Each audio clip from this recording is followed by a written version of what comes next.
Welcome back to Wolf Heart Tales, where destinies collide under the full moon and love conquers even death itself. Before we dive into tonight's tale of cursed Omegas and warrior kings, holla at that like button and join our pack by subscribing, because this story of Vesper and Orion will make you believe in fate all over again.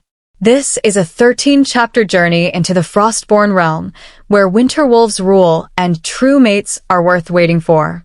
Let's begin. Chapter 1. The Scratching. The scratching began 3 hours past midnight, when Vesper had almost convinced herself she'd survive one more night alone in the widow's cairn. She stood at her stone hearth stirring rabbit stew, watching steam curl toward rafters that groaned under the blizzard's fury. The storm had been building for 2 days, and now it screamed around her isolated refuge like something alive and hungry. Wind found every crack in the ancient stones, howling through gaps with a sound that mimicked distant wolves. Vesper had learned to ignore such sounds. 3 years in the spine of winter mountains taught you which noises meant danger, and which were just the wilderness talking to itself. But this scratching, this was different. It came again more desperate. Claws on wood, heavy and rhythmic, accompanied by a whine that cut through the storm's roar like a blade through silk. Vesper's wooden spoon froze halfway to her lips. Her heart, which had learned to beat slowly and carefully in isolation, suddenly hammered against her ribs. Nothing came to the widow's cairn. Nothing ever found this place. That was the entire purpose of living so deep in the howling deep, so far from civilization that even the boldest trappers called this region cursed. She'd walked for 16 days into these mountains after her pack had given her a choice: exile or execution. She'd chosen exile and spent 3 years learning that loneliness was preferable to causing another death. The scratching became pounding. Something massive was throwing itself against her door, and the desperation in that sound pulled at instincts Vesper thought she'd buried. She was a healer, had always been a healer, even when her pack whispered that her pale hands brought death instead of life. Even now, exiled and alone, she couldn't ignore something dying on her doorstep. Vesper set down her spoon with trembling fingers. She moved toward the door, her breath fogging in the cold air that seeped through every gap in the cairn's walls. Every survival instinct screamed at her to stay inside, to let whatever was out there freeze or leave or do anything except enter her space. But she'd spent 3 years punishing herself for deaths that might not have been her fault. 3 years of isolation, talking to herself just to remember what human speech sounded like. 3 years of wondering if she was a curse or just unlucky. The bolt slid back with a sound that seemed impossibly loud. She pulled the door inward, and winter itself poured into the widow's cairn. Snow and wind slammed into Vesper along with something else, something massive and white and covered in ice. She stumbled backward as the first wolf crossed her threshold, then the second, then more, until 12 enormous white wolves flooded into her small sanctuary like an avalanche of fur and muscle and desperate energy. They were the largest wolves Vesper had ever seen. Each one stood nearly 4 feet at the shoulder, with thick winter coats that seemed to glow even in her dim firelight. Their eyes ranged from pale blue to deep sapphire to silver gray, and every single pair was fixed on her with an intelligence that made her skin prickle. These weren't natural wolves. These were shifters. Vesper pressed herself against the far wall, her pulse thundering in her ears. 12 shifters in wolf form, all of them massive and exhausted, all of them watching her with calculating awareness. They could tear her apart in seconds if they wanted to, could shift to human form and do far worse things to a lone Omega in the wilderness. But they didn't move toward her aggressively. Instead, they shook off snow and ice, their movements controlled despite obvious exhaustion. They arranged themselves around her small space with military precision, never crowding each other, always maintaining clear sight lines to the door. The largest wolf moved forward slowly. He was pure white with eyes like glacial ice, and even in animal form he radiated authority. An alpha. Had to be. Nothing else moved with such absolute confidence. He stopped 3 feet from Vesper and sat, his gaze never leaving hers. Waiting. Vesper's analytical mind cataloged details, through her panic. They were dying. All 12 of them showed signs of severe hypothermia, shallow breathing, trembling muscles, ice crusted in their fur. 3 had visible wounds, dark blood matting white fur. The rest were simply pushed beyond their limits. If she turned them away, they'd be dead within the hour. And she'd already caused enough death for one lifetime. The decision was made itself. Vesper took a shaking breath and moved slowly toward her medical supplies. "I'm going to help you," she said quietly, her voice rusty from disuse. "But you need to stay calm. No shifting. No aggression. I'm just a healer." The big alpha's tail moved once. Not quite a wag, but acknowledgement. Vesper spent the next 2 hours in a haze of focused work that felt like coming home. Her hands, which had been idle for so long, remembered every lesson her grandmother had taught her. She cleaned wounds with warm water and precious antiseptic herbs. She applied salves that would fight infection. She used strips of cloth to bind the deepest gashes. She built up her fire until the cairn was almost uncomfortably warm, knowing these wolves needed heat to survive. She fed them her entire pot of stew and most of her dried meat, watching them eat with the controlled efficiency of trained soldiers. Through it all, the big alpha never left her side. He followed her from wolf to wolf, watching her work with those intense ice-blue eyes. Whenever she moved back toward the fire, he was right there, a massive presence just behind her, warm and protective. The other wolves took their cues from him. As he relaxed, they relaxed. As he accepted her touch, they accepted it too. By the time Vesper finished treating everyone, exhaustion pulled at her bones and the blizzard had intensified until she couldn't see beyond her windows. They'd be trapped here for days. Maybe a week. She looked at the 12 enormous wolves now sprawled throughout her small cairn, taking up every inch of floor space, and felt a laugh bubble up, half hysterical, half wonder. 3 years of isolation. 3 years of convincing herself she was better off alone. And now her sanctuary was full of the most magnificent creatures she'd ever seen. The alpha made a sound almost like a chuckle, a huffing noise that shook his whole body. Then he moved to the rug before her fire and laid down, his massive head resting on his paws. The others followed his lead, arranging themselves in loose pack formation. 2 smaller wolves curled together near the door. 3 others claimed space beneath the window. The rest spread out across the remaining floor. All of them settled in like they'd done this 1,000 times before. Vesper stood in the middle of her now crowded cairn feeling more confused than terrified. She should be wondering what would happen when they shifted to human form. Should be planning escape routes. Should be doing anything except feeling this strange sense of rightness, like something missing had suddenly clicked into place. She was too tired to analyze it. Vesper banked her fire, wrapped herself in her warmest blanket, and climbed into her small bed in the corner. The big alpha immediately rose and padded over, settling himself on the floor right beside her bed. His massive body became a warm barrier between her and the rest of the pack. Vesper reached down without thinking and buried her fingers in his thick fur. It was softer than it looked, warm despite the ice that had crusted it earlier. The wolf made a rumbling sound of contentment and pressed closer to her touch. Vesper fell asleep with her hands tangled in white fur, feeling safer than she had in 3 years. Chapter 2. Flood of Winter. Vesper woke to gray morning light and the sound of deep, even breathing. The storm still raged outside, rattling shutters and piling snow against the cairn's stone walls. But inside, her sanctuary had transformed into something from a dream, or perhaps a nightmare, depending on how you looked at it.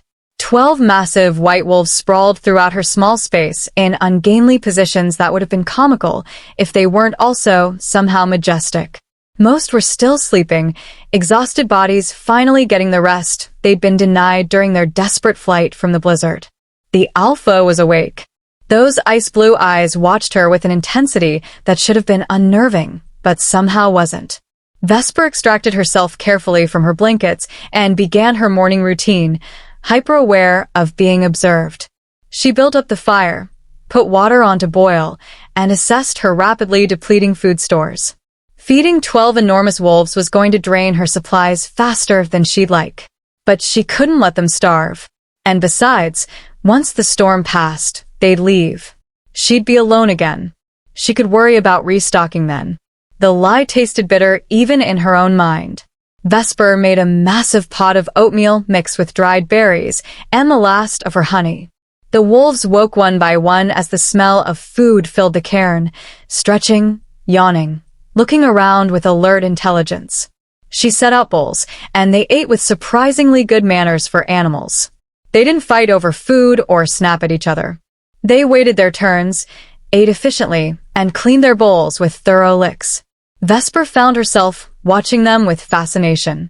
They really were beautiful. Pure white fur, thick and luxurious, unmarred by any darker colors. Each set of eyes is unique and striking.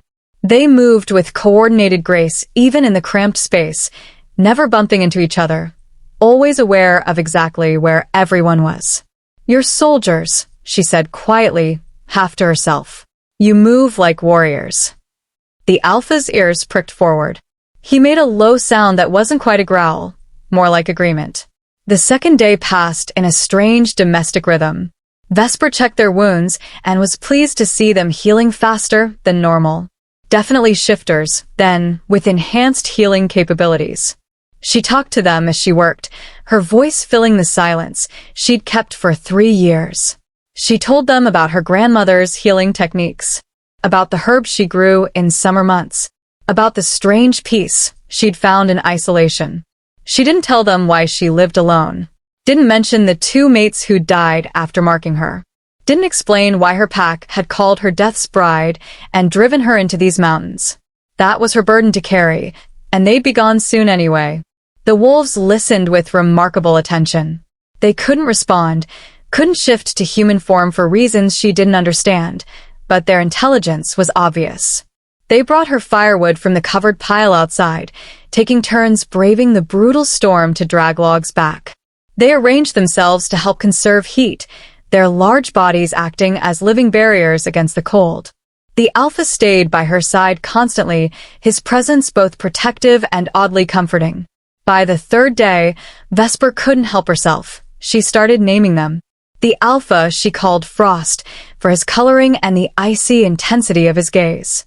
The 2 who always curled together became Snow and Ice, a bonded pair who moved like they shared one mind. The 3 near the window she named Dawn, Mist, and Cloud for the way they seemed to materialize from nowhere. The others became Storm, Winter, North, Silver, Pale, and Ghost. She knew it was dangerous. Naming meant attachment. Attachment meant pain when they left. But she couldn't stop herself. For 3 days these wolves had been her only company, and despite everything, despite the strangeness and the circumstances and the complete absurdity, she felt less lonely than she had in years. On the 4th morning, Vesper woke to silence. The blizzard had passed. Brilliant sunshine streamed through ice-covered windows, making the snow outside sparkle like a sea of diamonds.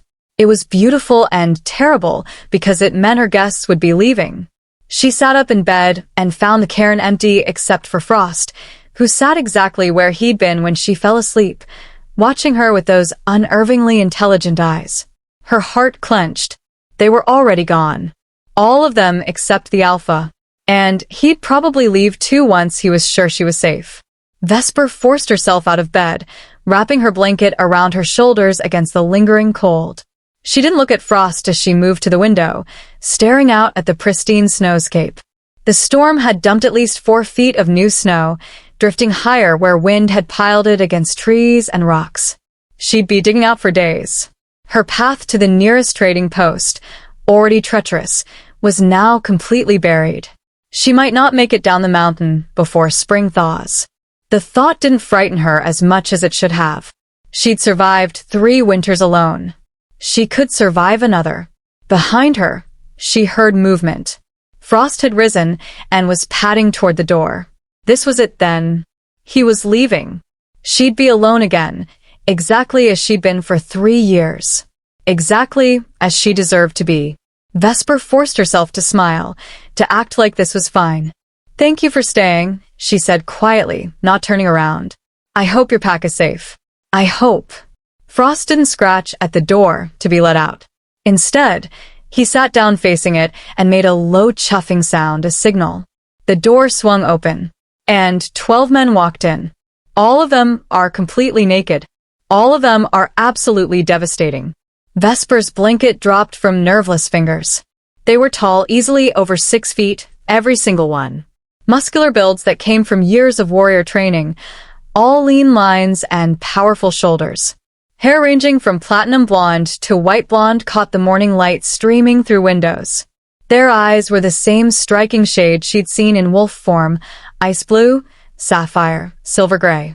But it was the man in front who made her breath catch, who made her heart stutter, and her wolf, silent for 3 years, suddenly howl with recognition deep in her mind. He was the most beautiful man Vesper had ever seen. Platinum hair fell to broad shoulders in thick waves. His face was all sharp angles and strong lines, a jaw that looked carved from marble, cheekbones that could cut glass, lips that were somehow both hard and soft. His body was pure muscle, broad shoulders tapering to a narrow waist and long legs dusted with pale hair. And his eyes, those ice blue eyes she'd been calling Frost, were fixed on her with an intensity that made her knees weak. He was also currently kneeling naked in her doorway. The man spoke, his voice deep and rich with an accent she couldn't place. "My name is Orion, Alpha Sovereign of the Frostborne realm. These are my 12 sworn brothers, the legendary guard of winter wolves. You saved our lives when you could have left us to freeze. You fed us when you barely had enough for yourself. You healed our wounds and kept us warm and asked for nothing in return." He paused, and something shifted in those glacial eyes, something vulnerable beneath all that authority. "By the laws of the moon goddess and the rights of my bloodline, I claim you as my intended mate. I ask for your hand in ruling the Frostborne realm as my Luna and queen." The cairn spun. Vesper couldn't breathe, couldn't think, couldn't process what she was hearing. Alpha Sovereign, legendary guard, intended mate, Luna and queen. None of those words made sense. Not in relation to her. Not in any universe where logic existed. "I can't," she whispered, her voice cracking. "You don't understand. I can't be anyone's mate. I can't mark or be marked. I'll kill you." Chapter 3. The Unspoken Truth. Orion rose to his feet in one smooth motion, and Vesper had to force herself not to step back. He was so large, so intimidating, so impossibly male, standing there naked and unashamed in her cairn. He moved toward her slowly, like approaching a skittish animal, his hands raised in a peaceful gesture. "I know about your curse," he said gently. "I know about the 2 mates who died. I know what your pack called you and why you ran into these mountains." Vesper's legs gave out.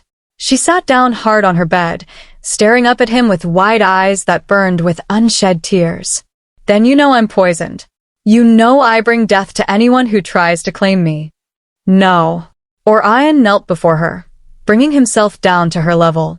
Those ice-blue eyes locked onto hers with such intensity she couldn't look away. "I know the truth that your pack didn't. The truth I've spent 2 years searching for." "What truth?" The words came out barely above a whisper. "You're not cursed, Vesper. You're blessed." He reached out slowly, giving her time to pull away, and took her hands in his. His skin was warm against her perpetual chill, his touch gentle despite the obvious strength in his fingers. "You're a true mate Omega, one of the rarest gifts the moon goddess can bestow. You can't be marked by just anyone. Your body rejects bonds that aren't meant to be, protecting you from false matings."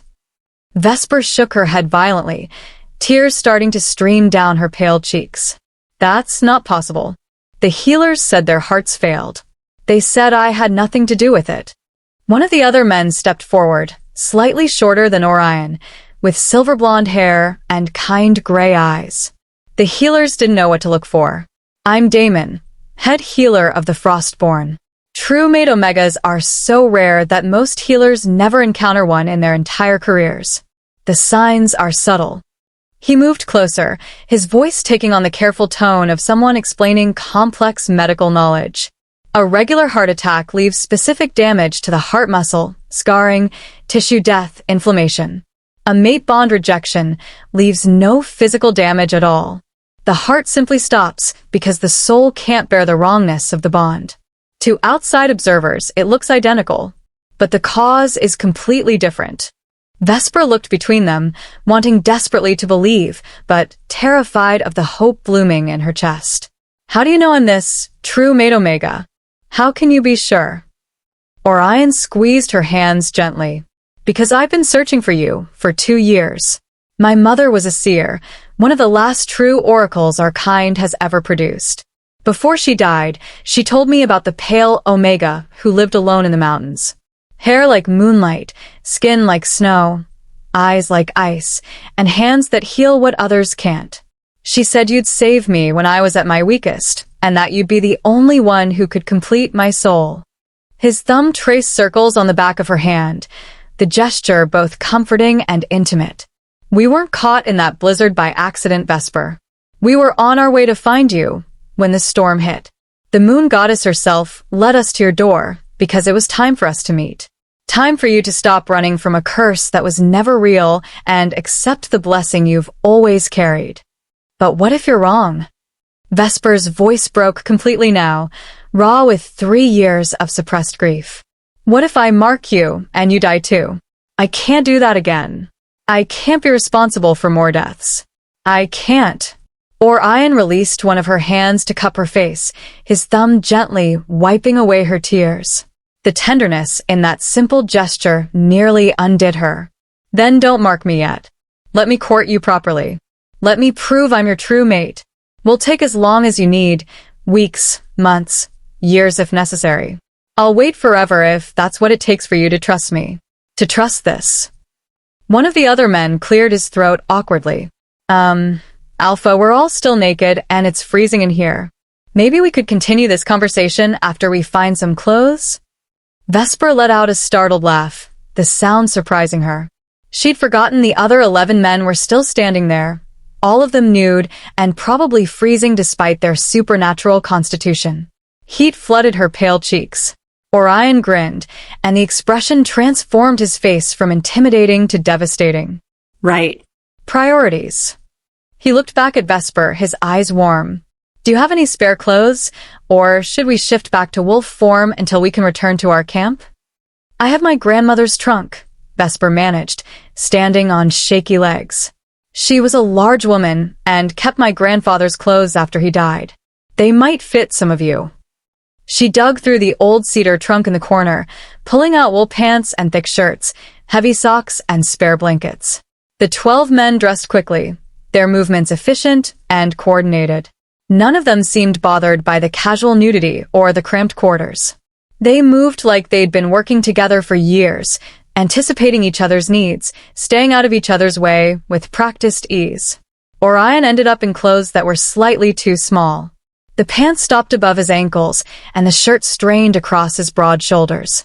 He looked ridiculous and unfairly attractive at the same time. Vesper found herself staring and had to force her eyes away. Better, Orion said, tugging at the too-tight shirt. Now, let me properly introduce you to my brothers. He gestured to each man in turn. You've met Damon, our healer. The bonded pair you've been calling Snow and Ice are actually Asher and Ronan, soul-bonded since childhood. The 2 men, both with dark blonde hair and sapphire eyes, nodded in perfect synchronization. They stood so close their shoulders touched, and Vesper could see the matching mate marks on their necks. The 3 by the window are Finnick, Caspin, and Thane, Orion continued. And the others are Declan, Vance, Kieran, Ezra, Blaze, Lennox, and Silas. We've all served together for over a decade. They volunteered to help search for you, the pale Omega my mother prophesied about. Each man nodded as his name was called. Some smiled. Others remained serious.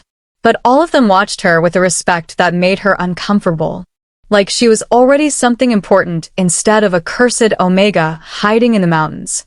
Why? Vesper asked quietly. Why would you spend 2 years searching for someone who might not even exist? Why risk your lives in a blizzard? Why? Why me? Orion moved closer, and this time Vesper didn't retreat. Because my mother's prophecies were never wrong. Because the Frostborne realm has been without a Luna for 3 generations, and my people are dying without one. Because I've met hundreds of Omegas who wanted the crown but not the king, and I knew none of them were right. He paused, his voice dropping to something raw and honest. And because the moment I saw you open that door, terrified but willing to help anyway, I knew. My wolf knew. Every instinct I possess screamed that you're mine. I don't know how to be a Luna, Vesper whispered. I don't know how to be anything except alone. Then we'll learn together, Orion said simply. But first, we need to get to know each other. Let me court you, Vesper. Let me show you what our life could be like. She looked around at the 12 massive warriors crowding her small cairn, all of them watching her with varying degrees of hope and curiosity. She thought about 3 years of isolation, 3 years of believing she was better off alone, 3 years of punishing herself for deaths that might not have been her fault. And she thought about how safe she'd felt sleeping with her hands buried in Frost's, Orion's, fur. How right it had felt to heal these wolves, to feed them, to care for them. Okay, she heard herself say. You can stay. You can court me. But no marking. Not until we're absolutely certain. Orion's smile could have lit up the entire mountain range. Thank you, he said softly. You won't regret this. I promise. Behind him, the other 11 men relaxed visibly. Asher and Ronan exchanged knowing glances. Damon nodded approvingly. Finnick actually grinned. And Vesper felt the first fragile tendril of hope unfurl in her chest, the kind she'd thought died 3 years ago when her pack had driven her into exile. Maybe, just maybe, she wasn't cursed after all. Chapter 4. When Winter Speaks. The next week passed in a strange sort of domesticity that Vesper had never experienced before. Orion and his 12 sworn brothers stayed at the widow's cairn, working to dig out from the blizzard and ensure the structure was sound for the remainder of winter. They hunted fresh meat to replenish her stores, bringing back deer and mountain goats that would have taken Vesper weeks to track alone. They repaired damage the storm had caused to her roof and walls, replacing stones that had shifted and sealing gaps that let in cold air. They chopped enough firewood to last through 3 more winters, stacking it neatly under the covered area beside her door. And Orion courted her with a patience and gentleness that made her heart ache.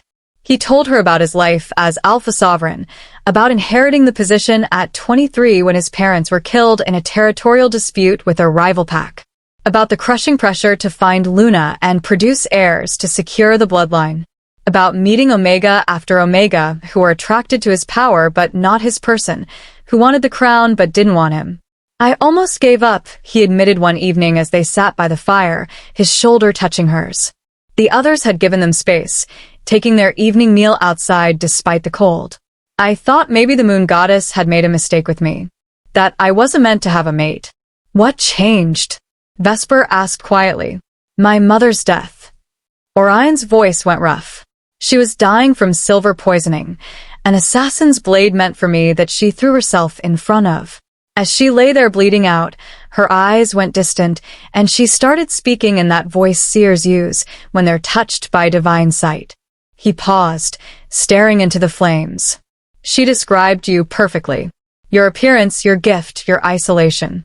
She said you'd save me when I was at my weakest, and that I'd know you by your healing hands and your wolf's eyes. She made me promise I'd search for you, no matter how long it took. Vesper felt tears prick her eyes. I'm sorry you lost her. She gave me hope when I had none left, Orion said, turning to look at her. She gave me you. I'll be grateful to her for the rest of my life. In return, Vesper told him about her own life, about her mother dying during childbirth and her father drinking himself to death before she turned 3. About her grandmother raising her with fierce love despite the pack's suspicion of her strange appearance. She used to say I was touched by winter itself, Vesper murmured, running her fingers through her white hair. That the moon goddess marked me pale, so everyone would know I was meant to be a healer. That my coloring was a badge of honor, not a curse. Your grandmother was wise, Orion said firmly. In the Frostborne realm, We honor our healers above everyone except the Alpha and Luna. They're the most valuable members of the pack because they keep everyone alive and healthy. You'd be celebrated there, not shunned. Something in Vesper's chest loosened, a knot she'd been carrying for so long she'd forgotten it was there. She told him about learning to heal because her grandmother insisted every Omega should have skills beyond breeding. About Marcus, the young Alpha who'd fallen in love with her despite her appearance, who'd marked her with such tenderness she'd thought they'd have forever. He was dead by morning, she whispered, the old grief rising up. Heart attack, the healers said. But I felt it happen. I felt the bond try to form, and then just stop, like something rejected violently. Orion listened without judgment, his ice-blue eyes soft with understanding. Because he wasn't your true mate. Your soul recognized the wrongness and protected you, the only way it could. Then Cain tried, Vesper continued, needing to get it all out. Marcus's best friend. He said he didn't believe in curses, that I deserved a second chance. I resisted for months, but he was persistent and gentle, and eventually I gave in. Her voice cracked. He died the same way. Heart attack within 24 hours of marking me. That's when they cast you out, Orion said quietly. Vesper nodded. They called me Death's Bride. Said I was cursed by the moon goddess to kill any male who tried to claim me. The Alpha gave me a choice, leave voluntarily or be executed as a threat to the pack. I left that same day. And you've been alone ever since. It wasn't a question. I convinced myself it was better this way. Safer. That I was protecting everyone by staying isolated. She looked up at him, her eyes filled with 3 years of suppressed longing. But I've been so lonely, Orion. So terribly, desperately lonely. Orion pulled her into his arms without asking permission, and Vesper went willingly. She pressed her face against his chest and breathed in his scent. Pine and snow and something uniquely him. His hand stroked her white hair gently, the gesture reverent. You're not alone anymore, he murmured. I promise you that. Even if you decide I'm not your true mate, even if you never want to come to the Frostborne realm, you're not alone. My brothers and I will visit you. We'll make sure you're cared for. We'll. I want it to be you, Vesper interrupted, the words tumbling out before she could stop them. I want you to be my true mate. I want this to work so badly it terrifies me. Orion's arms tightened around her. Then we'll make it work. One day at a time. No rushing, no pressure. Just us learning each other. And he kept that promise. Over the following days, Orion taught her about the Frostborne realm, its history, its customs, its people. He explained pack hierarchy in ways that made sense to someone who'd been cast out. He described the territory with such love that Vesper could picture the crystalline peaks and ancient timber lodges, even without seeing them. He also taught her about himself. She learned that he loved to cook but was terrible at it, burning everything he attempted. That he had a weakness for honey cakes and would trade half his kingdom for a good pastry. That he was fiercely protective of his people, but carried guilt over every wolf lost under his command. Leadership is lonely, he admitted one night. Everyone sees the Alpha Sovereign, the king, the warrior. But they don't see the man who lies awake wondering if he made the right decision, if he could have saved more lives, if he's worthy of the title. I see him, Vesper said softly. I see you, Orion. Not just the king, but the man who plays in the snow with his brothers like a child. The man who insists on doing his own chores despite having people who would do them for you. The man who asks my permission before entering my space, even though you could easily overwhelm it. Orion looked at her with such intensity it made her breath catch. You see me better than anyone ever has. The 12 sworn brothers became part of her life too. Asher and Ronan, the soul-bonded pair, taught her about what a true mate bond looked like when it was right. They'd been together since childhood, had marked each other at 18, and their connection was so strong Vesper could feel it just standing near them. It doesn't hurt, Ronan explained, touching the mate mark on his neck. When the bond is real, it's the most natural thing in the world. Like breathing. Like your heart beating.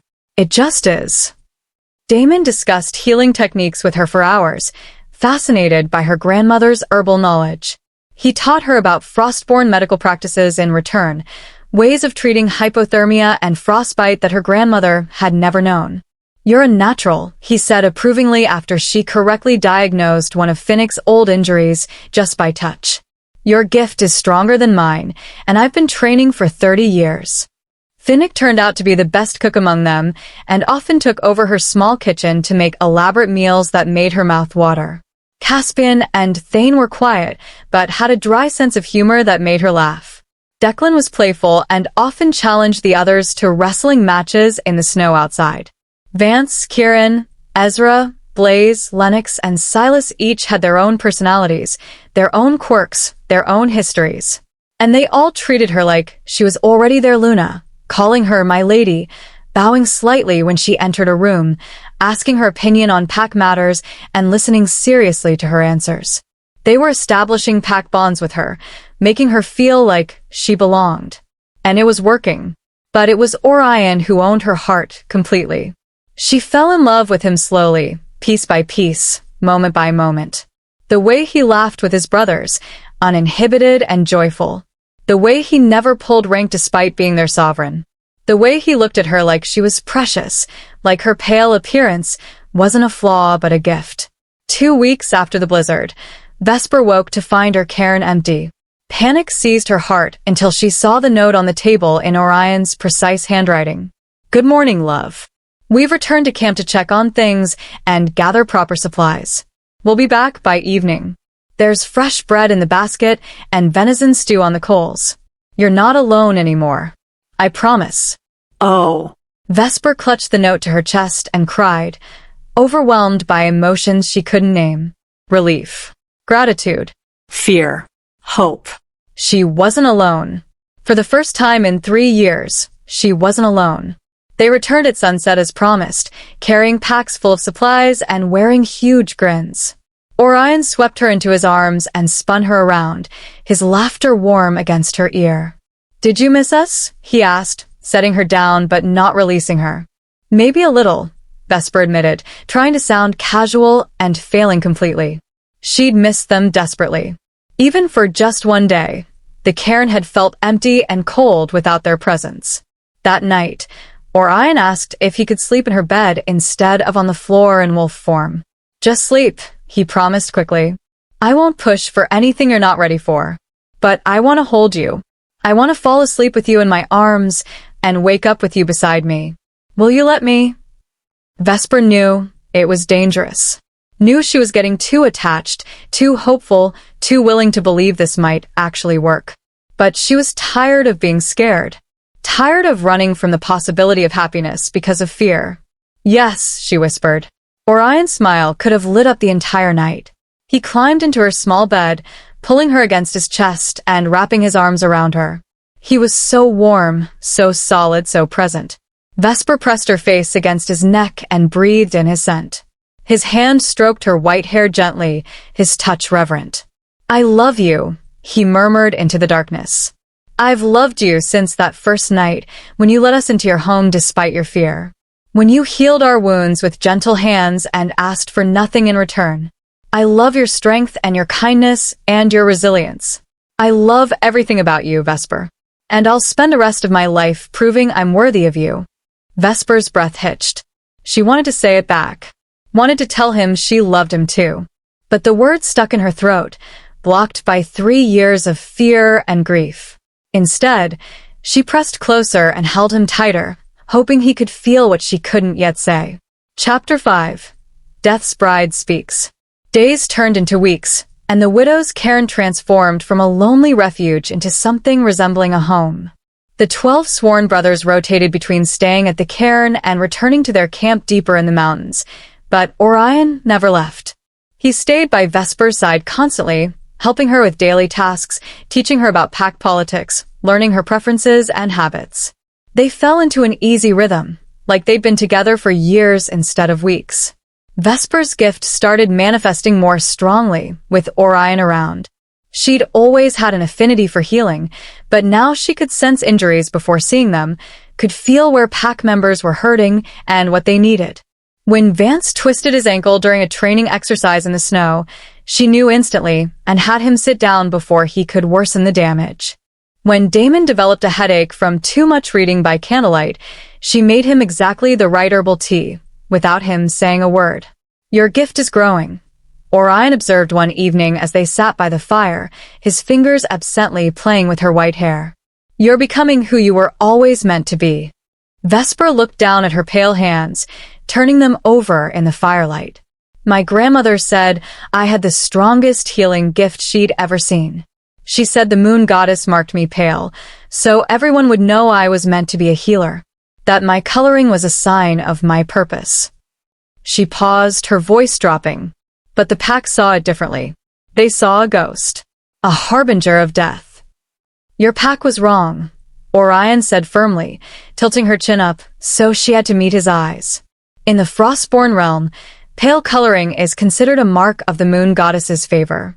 We have legends about winter-blessed wolves, omegas and alphas born with white hair and ice-blue eyes who bring prosperity to their packs.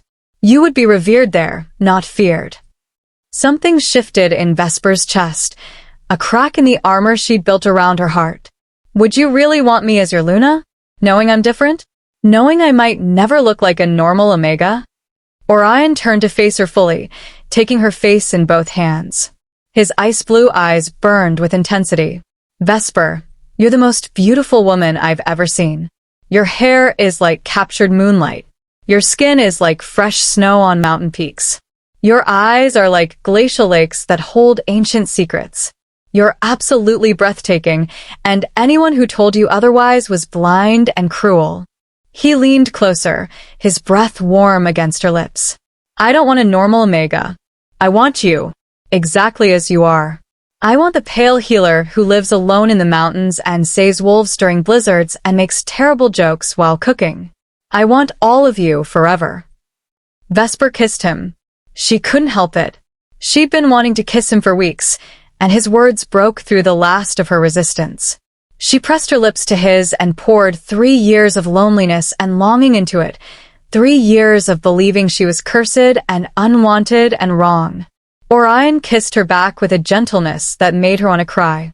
His lips moved against hers thoroughly, like they had all the time in the world. His hands stayed on her face, cradling her like she was precious and fragile. He didn't push for more, didn't try to deepen the kiss into something she wasn't ready for. He just kissed her like she was his entire world. When they finally broke apart, both breathing hard, Orion rested his forehead against hers. "Does this mean you believe me? That you're willing to try?" "I'm scared," Vesper admitted, her voice trembling. "I'm terrified of losing you. But I love you too much to keep running. So yes, I'll try. I'll come to your realm and see if this can work." "It will work," Orion said with absolute certainty. "Because you're mine and I'm yours, and the moon goddess doesn't make mistakes." But even as she said the words, fear coiled in Vesper's stomach. What if she was wrong? What if Orion wasn't her true mate? What if she marked him and watched him die like the others? The fear must have shown on her face because Orion pulled her close again, wrapping her in his warmth. "We don't have to rush anything," he murmured against her hair. "We'll take all the time you need. Years, if necessary. I'm not going anywhere." 3 days later, they began preparations to leave for the Frostborne realm. Vesper packed her most precious belongings, her grandmother's healing journals, her medicine supplies, a few changes of clothes. Orion promised they'd send people back for everything else, that her cairn would be maintained in case she ever wanted to return. But Vesper knew she wouldn't come back. Whatever happened, she couldn't return to isolation. She'd tasted belonging, and she'd never settle for loneliness again. The night before they were set to leave, Vesper couldn't sleep. She lay in Orion's arms, listening to his steady heartbeat, trying to memorize the feeling of safety she'd found with him. "Tell me about them," Orion said quietly in the darkness. "About Marcus and Cain. Tell me what happened." Vesper stiffened.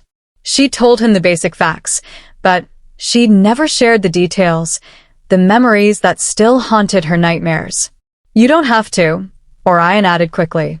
"But sometimes speaking the fear out loud makes it smaller."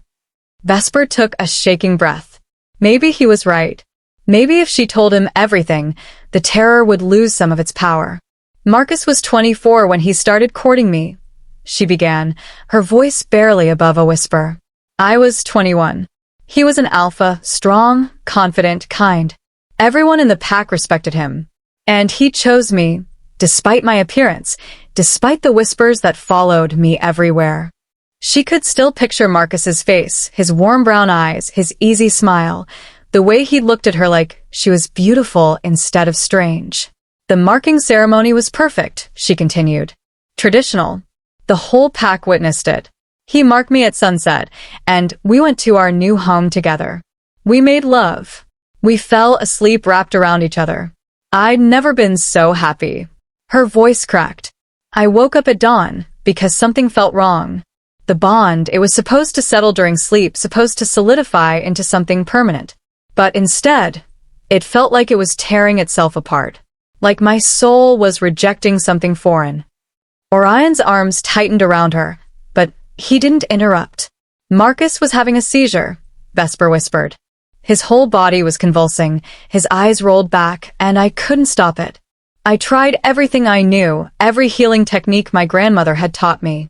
But nothing worked. His heart just stopped, right there in my arms. Tears streamed down her face now, hot against her cold skin.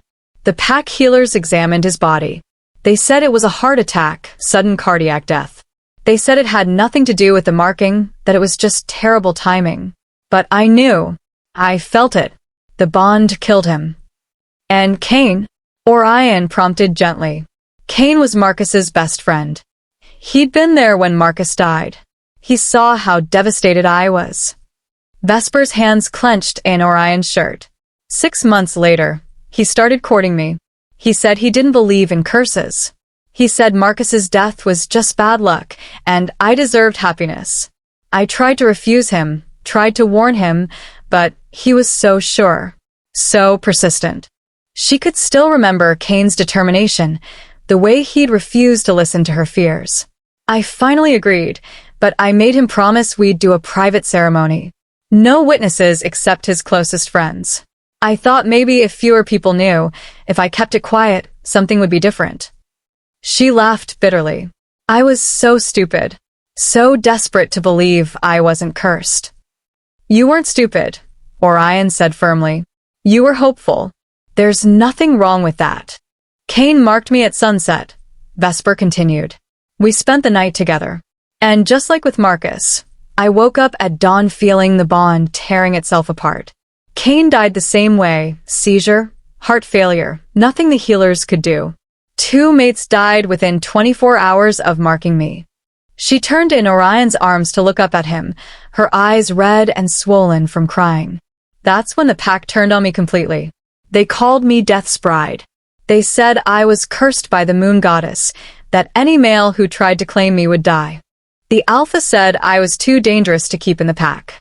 So they exiled you, Orion said, his voice hard with anger, not at her, but at the pack that had failed her so completely. They gave me a choice, Vesper corrected. Exile or execution. I chose exile. I walked into these mountains determined to die alone rather than kill anyone else. But I didn't die. I survived. And I've spent 3 years convinced that isolation was my punishment, my penance for those deaths. It wasn't your fault, Orion said fiercely, cupping her face, so she had to meet his eyes. Those males died because they tried to force a bond that wasn't meant to be. Your soul recognized they were wrong for you and protected you the only way it could. It's tragic, but it's not your fault. But what if you're wrong? Vesper whispered, voicing the fear that had been eating at her for weeks. What if you're not my true mate either? What if I mark you and you die too? I couldn't survive that, Orion. I couldn't watch you die and know I caused it.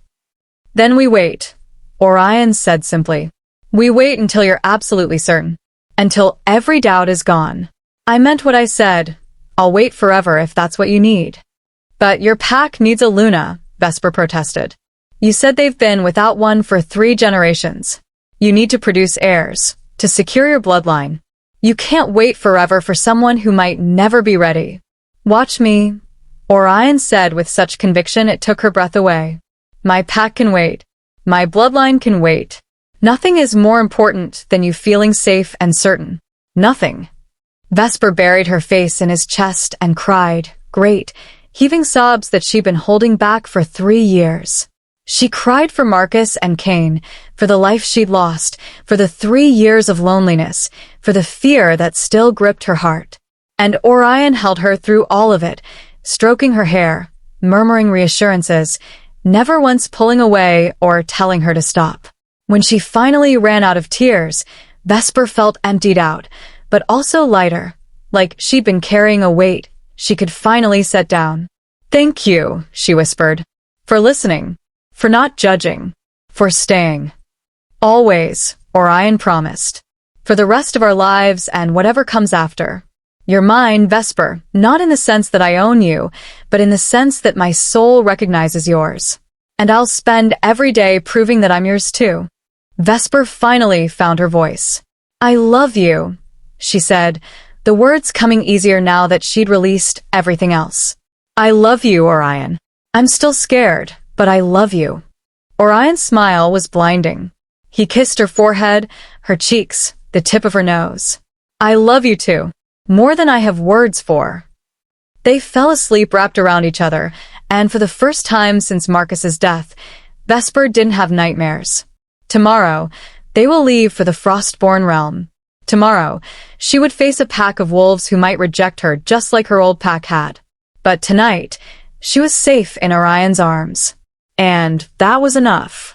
Chapter 6. The Seer's Answer. The journey to the Frostborne realm took 5 days through mountain passes and deep forests that seemed untouched by human hands. Vesper had never traveled so far from the widow's cairn, and every step took her further from the only safety she'd known for 3 years. But Orion walked beside her the entire way, his hand warm in hers, his presence steady and reassuring. The 12 sworn brothers shifted to wolf form to carry supplies, their white fur standing out brilliantly against the dark evergreens. They moved with military precision, always maintaining formation, always alert for dangers. Orion stayed human, walking with Vesper and pointing out landmarks along the way. That peak is called the Watcher, he said, gesturing to a mountain that stood taller than all the others. Legend says the moon goddess herself stands at its summit during the full moon, watching over her children. Do you believe that? Vesper asked. Orion smiled. I believe the moon goddess watches over us in whatever way she chooses. Whether it's from a mountain peak or from the stars or from within our own hearts, she's there. They traveled through valleys where snow lay deep and pristine, across frozen streams where ice sang beneath their feet, past ancient trees that had stood for centuries. Orion told her stories about the Frostborne realm, its history, its battles, its triumphs. We're descended from the first winter wolves, he explained as they walked. According to legend, the moon goddess created us during the longest winter in history, when human settlements were dying from cold and starvation. She needed wolves who could survive in the harshest conditions, who could thrive where others would perish. So she made you resistant to cold, Vesper said, understanding. More than resistant. We're empowered by it. Orion's eyes gleamed with pride. Winter makes us stronger, faster, more connected to our wolf forms. While other packs retreat to their lodges and wait for spring, we hunt, we patrol, we live. The colder it gets, the more powerful we become. Is that why your fur is white? Vesper asked. Camouflage in the snow? Partially. But it's also a mark of the moon goddess's blessing. He glanced at her, his expression soft. Like your coloring. Winter-blessed wolves are rare, and they're always special. My mother was one. She had hair almost as pale as yours, and eyes like ice. The pack revered her not just because she was the alpha's mate, but because her gift of prophecy saved countless lives. Vesper felt a pang of longing. I wish I could have met her. She would have loved you, Orion said with certainty. She saw you in her visions for years before she died. She knew exactly who you were, what you looked like, what you'd mean to me. In some ways, she knows you better than I do yet. On the third day, they stopped to camp in a sheltered valley. The brothers hunted fresh meat while Vesper gathered what medicinal herbs she could find beneath the snow. That night, they all sat around a massive fire, and the brothers started telling stories. Asher and Ronan told the tale of how they'd met, two orphaned pups from different packs who'd been placed in the same foster home and had recognized each other as soul-bonded mates at age 6. "We didn't understand what it meant," Ronan said, his arm around Asher's shoulders. "We just knew we couldn't be apart. When I was scared, Asher knew before I said anything. When he was hurt, I felt his pain like it was my own. The foster parents tried to separate us," Asher added. "Said we were too dependent on each other. But we'd howl until they brought us back together. Eventually, they gave up and let us stay side by side. We marked each other the day we turned 18, Ronan finished. And the bond that had always been there just solidified, became official. It didn't hurt or feel wrong because it was always meant to be." Vesper listened with a mixture of longing and fear. That's what a true mate bond was supposed to feel like. Natural, inevitable, right? Not the tearing, violent rejection she'd experienced twice before. Finnick told stories about the realm itself, about the crystalline palace made of ice and stone, about the hot springs that never froze even in the depths of winter, about the aurora borealis that danced across their skies almost every night. "It's the most beautiful place in the world," he said with conviction. "And now it'll be even better with a proper Luna to care for it." Damon spoke about the healing lodges and the ancient medical texts preserved in the realm's libraries. "We have knowledge passed down for thousands of years," he explained. "Techniques for treating hypothermia, frostbite, cold-induced illnesses that other packs have never even heard of. You'll have access to all of it, Vesper. You'll be able to expand your gift in ways you never imagined." The brothers' acceptance of her, their assumption that she belonged with them, both warmed and terrified Vesper. They spoke about her future in the Frostborne realm like it was already decided, like there was no possibility she'd fail. What if she disappointed them? What if she couldn't be the Luna they needed? That night, as she lay wrapped in furs beside the fire with Orion's arms around her, Vesper voiced her fears. "What if your pack doesn't accept me? What if they see me the same way my old pack did, as cursed, as dangerous?" "They won't," Orion said firmly. "I've prepared them. I've told them about my mother's prophecy, about the winter-blessed Omega who would become my mate. They're expecting you." "Expecting and accepting are different things," Vesper pointed out. Orion was quiet for a moment, and when he spoke, his voice was thoughtful. "You're right. Some of them will be skeptical. Some will question whether you're worthy of being their Luna. Some will see your pale coloring and make assumptions." He squeezed her gently. "But I'll be beside you every step of the way. And once they see your gift, once they see how you care for the pack, they'll love you like I do. And if they don't, then we'll deal with it together," Orion said simply. "But Vesper, you need to understand something. You're not asking for their permission. You're my chosen mate, their Luna, by right of my claim. They can accept you or they can challenge me for leadership. But they can't reject you without rejecting me." The certainty in his voice should have reassured her, but Vesper knew pack dynamics were more complicated than that. An alpha could claim anyone as his mate, but if the pack didn't accept her, her life would be miserable. She'd be isolated all over again, just in a different way. On the 5th day, they crested a final ridge, and Vesper got her first glimpse of the Frostborne realm. It took her breath away. The valley spread out below them like something from a dream. Snow-capped peaks surrounded it on all sides, creating a natural fortress. In the center stood a massive lodge built from ancient timber and gray stone, with soaring towers and arched windows that caught the sunlight. Smaller cabins dotted the landscape around it, smoke rising from chimneys in thin gray ribbons. But what stunned Vesper most was the ice palace. Built into the mountainside behind the main lodge, it looked like something carved by gods rather than wolves. Walls of translucent ice caught the light and reflected it in rainbow patterns. Spires reached toward the sky like frozen lightning. Massive windows revealed glimpses of the interior, grand halls and soaring ceilings and chambers that glowed with an inner light. "That's the Winter Palace," Orion said, pride evident in his voice. It's been standing for over 1,000 years. The ice never melts, even in summer. It's sustained by ancient magic, a gift from the moon goddess to the first winter wolves. It's beautiful, Vesper breathed. As they descended into the valley, wolves began appearing. They emerged from cabins, from the forest, from patrol routes, all of them stopping to watch their Alpha Sovereign return. And all of them were staring at the pale Omega walking beside him. Vesper felt hundreds of eyes on her, and her instinct was to hide behind Orion. But she forced herself to walk tall, to meet their gazes without flinching. She was terrified, but she refused to show it. They entered the main lodge through massive double doors carved with scenes of running wolves.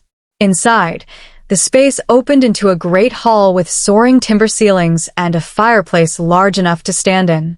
Wolves in both human and animal form filled the space, and conversation died the moment they entered. The silence was deafening. Orion pulled Vesper closer, his arms solid around her waist. When he spoke, his voice carried through the entire hall, the voice of an alpha addressing his pack. Frostborne pack, he called out. I have returned with the one my mother prophesied. This is Vesper, the winter-blessed Omega who saved my life and the lives of my sworn brothers during the blizzard 3 weeks ago. She carries the healing gift stronger than any I've seen. She's been chosen by the moon goddess to be my Luna and your queen. He paused, letting that sink in, then continued with steel in his voice. She is under my protection and my claim. Anyone who disrespects her disrespects me. Anyone who harms her signs their own death warrant. She will be treated with the honor due her position, and she will be given time to adjust to her new home. Is that understood? Murmurs rippled through the crowd. Vesper saw shock register on faces as they took in her appearance, her white hair, her pale skin, her ice-blue eyes. She heard whispers start, saw wolves lean toward each other to speak in hushed tones. Then an elderly woman with silver hair stepped forward from the crowd. She was tiny, barely 5 feet tall, but she moved with authority that made everyone step aside. She walked straight up to Vesper and Orion, her eyes, still sharp despite her age, studying Vesper with unnerving intensity. About time you found her, boy, the old woman said, her voice carrying despite its reedy quality. Your mother told me about the pale Omega 20 years ago. Said she'd be the making or breaking of this pack. She reached out and took Vesper's hand, her grip surprisingly strong. I see the making in her eyes. I see strength and kindness and a healer's gift that will save hundreds of lives. She turned to address the assembled pack.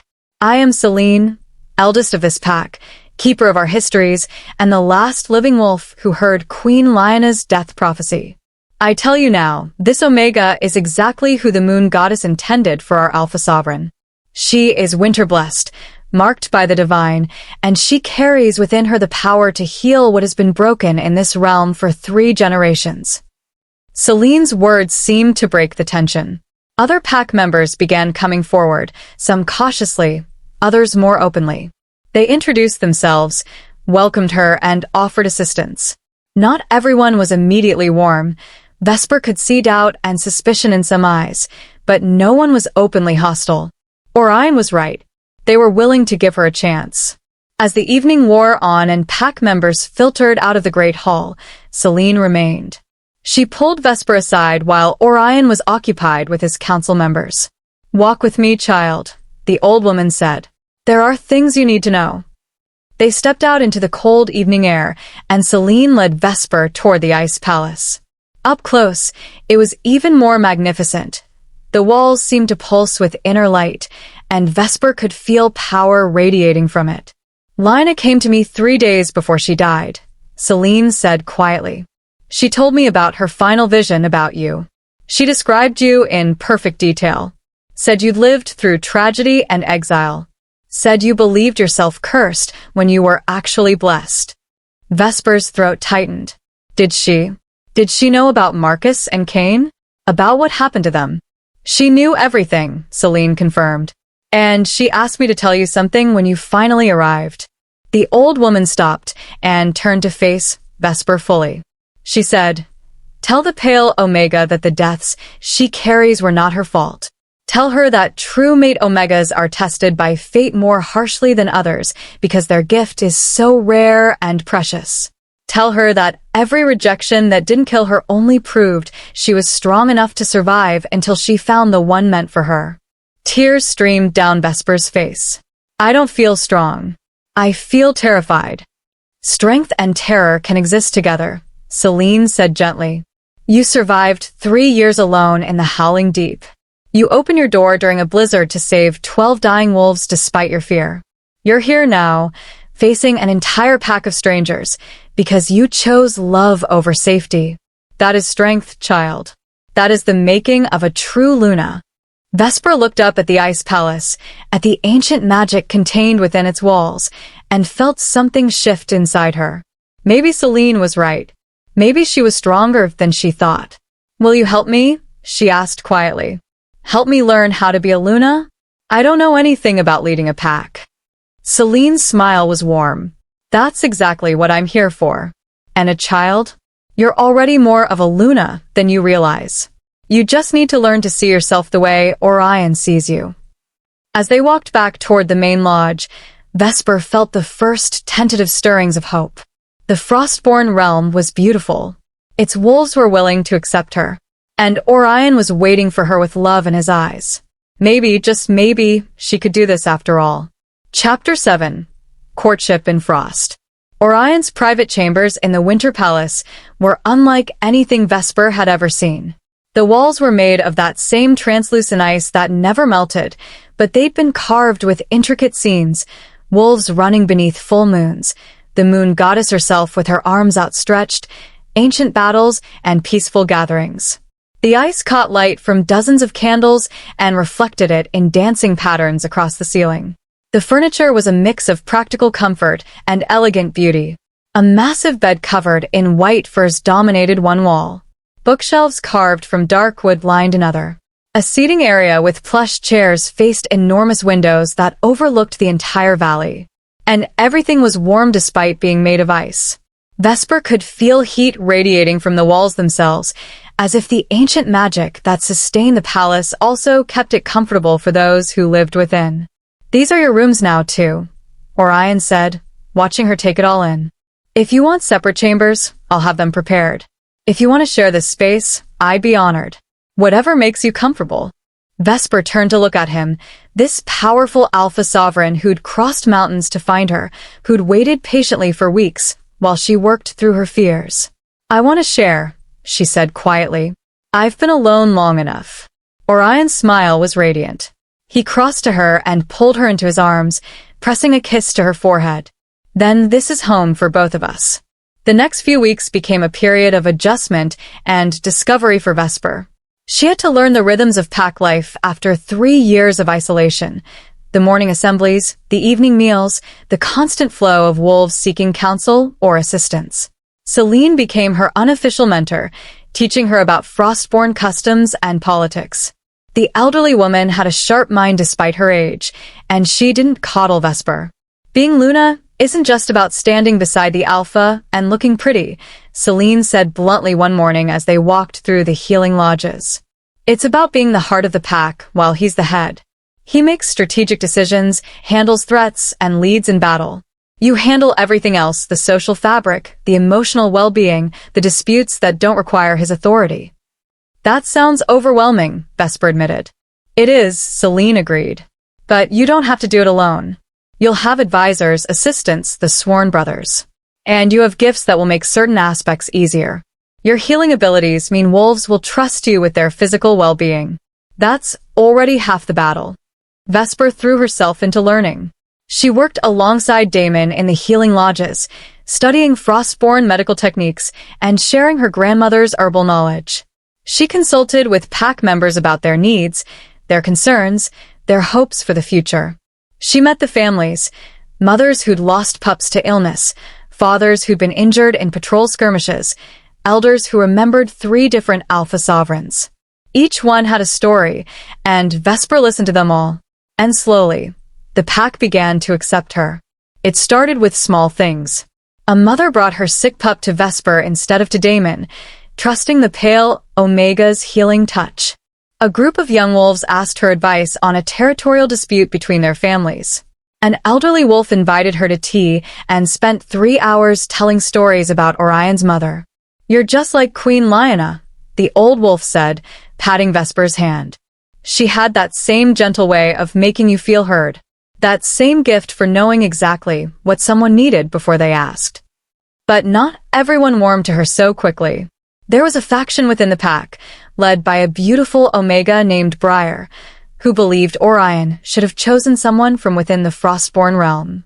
Someone who already understood their ways, who already had established connections. Vesper first encountered Briar's hostility 3 weeks after arriving. She was leaving the Healing Lodge one afternoon when she found Briar and 3 other Omegas blocking her path. All of them were stunning, with the kind of traditional beauty Vesper had never possessed. Dark hair, warm skin tones, curves in all the right places. "So you're the prophesied one," Briar said, her voice dripping with false sweetness. "The pale Omega who's supposed to save us all." "I'm just Vesper," Vesper replied carefully, trying to keep her tone neutral. "Just Vesper," Briar repeated mockingly. "Just a nobody from nowhere who happened to be in the right place at the right time. Tell me, do you really think you can be Luna? Do you have any idea what that position requires?" "I'm learning," Vesper said quietly. "Learning?" Briar laughed, and the other Omegas joined in. "The Frostborne realm needs a Luna who's strong, confident, capable of commanding respect. Not some timid little ghost who jumps at her own shadow." Vesper felt the old shame rising up, the same feelings of inadequacy that had plagued her in her birth pack.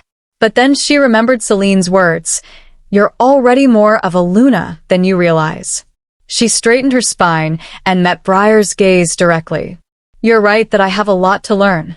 But I saved your Alpha Sovereign's life during a blizzard. I've healed dozens of pack members in the 3 weeks I've been here. And Orion chose me. Not because I was convenient, but because the moon goddess herself prophesied our match." She stepped forward, and Briar actually took a step back. "If you have concerns about my abilities as Luna, you're welcome to voice them properly through the council. But petty insults in back alleys aren't going to change anything. Now, if you'll excuse me, I have work to do." Vesper walked past them, her heart hammering but her step steady. She could feel their shocked stares following her, and she had to resist the urge to run. When she told Orion about the encounter that evening, he was furious. "I'll have Briar brought before the council. That kind of disrespect." "No," Vesper interrupted. "Don't punish her. She's not entirely wrong. I do have a lot to learn. And if you defend me every time someone questions me, I'll never establish my own authority. I need to prove myself on my own merits." Orion studied her for a long moment, then pulled her close. "You're already thinking like Luna," he said with pride in his voice. "Choosing your battles, considering the political implications. I'm in awe of you." "Don't be in awe yet," Vesper said wryly. "I'm still terrified most of the time." "Bravery isn't the absence of fear," Orion reminded her. "It's acting despite the fear. And you, my love, are the bravest person I know." As weeks turned into a month, Vesper and Orion's relationship deepened in ways that had nothing to do with physical intimacy. They had long conversations late into the night about everything and nothing. They discovered shared loves. Both enjoyed reading.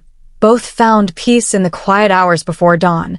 Both had a weakness for honey cakes that Finnick exploited mercilessly. They learned each other's quirks and habits. Vesper discovered that Orion was grumpy in the mornings until he had his first cup of tea. Orion learned that Vesper talked to herself when she was working on complex healing problems. They found rhythms that worked for them. Morning walks through the valley, afternoon work in their respective domains, evenings spent together in their chambers. And they continued to court each other with a patience that amazed the entire pack. Orion brought her small gifts, a perfectly preserved winter flower, a book on ancient healing practices he'd found in the library, a cloak made from white wolf fur that kept her impossibly warm. He wrote her letters even though they lived in the same rooms, leaving them on her pillow for her to find. Vesper learned to cook his favorite foods, even though she was terrible at it and burned everything. She left him little notes tucked into his armor before he went on patrol. She used her healing gift to ease the chronic shoulder pain he'd been ignoring for years. One evening, about 6 weeks after arriving at the Frostborne realm, they were sitting by the fire in their chambers when Orion asked, "Are you happy here?" Vesper considered the question carefully. "I'm happier than I've been in years," she said honestly. "I was so lonely in the widow's cairn, even though I'd convinced myself isolation was what I wanted. Here I have a purpose. I have friends. I have you." "But," Orion prompted, hearing what she hadn't said. "But I'm still scared," Vesper admitted. "Every time we kiss, every time we touch, I'm terrified that I'll want more, and then the fear will stop me. I'm scared that I'll never be ready to complete the bond, and you'll spend your life waiting for someone who can't give you what you need." Orion set down his tea and turned to face her fully. "Let me tell you what I need," he said seriously. "I need you to be happy. I need you to feel safe. I need to see that smile you have when you successfully heal someone, the one that lights up your entire face. I need to fall asleep beside you and wake up with you in my arms." He took her hands in his. "Do I want the mate bond completed eventually? Yes. Do I want to see my mark on your neck and know you're mine in every way? Absolutely. Do I want pups with your eyes and your gift? More than I can express. But I need you whole and certain more than I need any of those things. So we wait. And we wait. And we keep waiting until you're ready." "What if I'm never ready?" Vesper whispered. "Then we find another way," Orion said simply. "The mate bond isn't the only measure of love or commitment. Soul-bonded pairs like Asher and Ronan are rare, but there are also life bonds, commitments made without the marking, partnerships that last until death. If you can never bring yourself to mark me, we'll find a different path forward." Vesper felt tears prick her eyes. "How are you so patient? How are you so understanding?" "Because you're worth it," Orion said, wiping away her tears with his thumbs. "Because I'd rather have you unmarked than lose you to fear. Because I love you more than I love tradition or expectation, or even my own desires." Vesper kissed him then, deeply, thoroughly, pouring all her love and gratitude and lingering fear into it.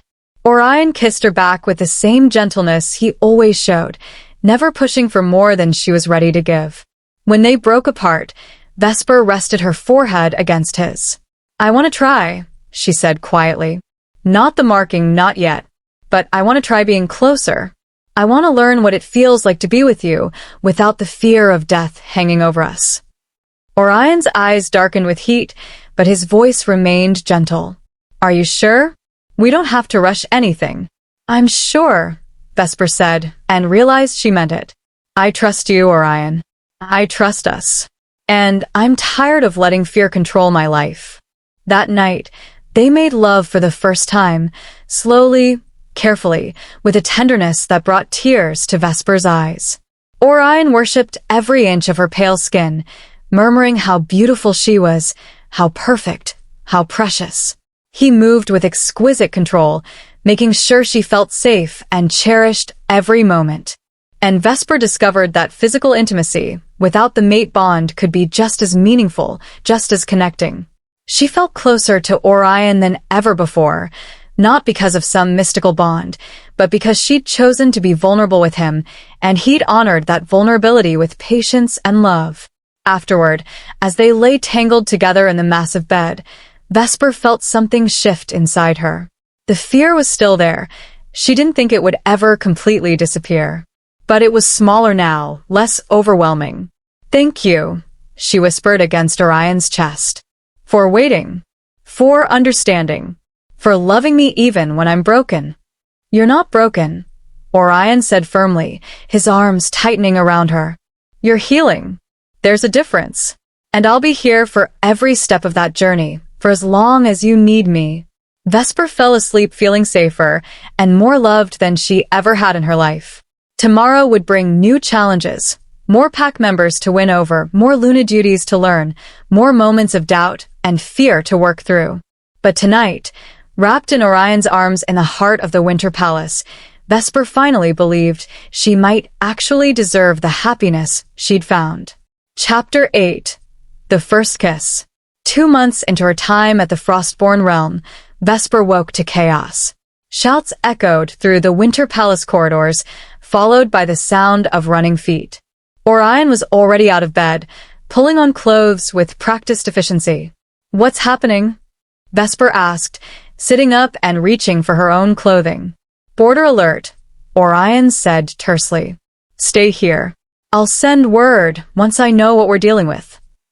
"Like hell I'm staying here," Vesper shot back, surprising herself with her vehemence. "If there are injuries, you'll need healers. Let me help." Orion paused, clearly torn between keeping her safe and acknowledging she was right.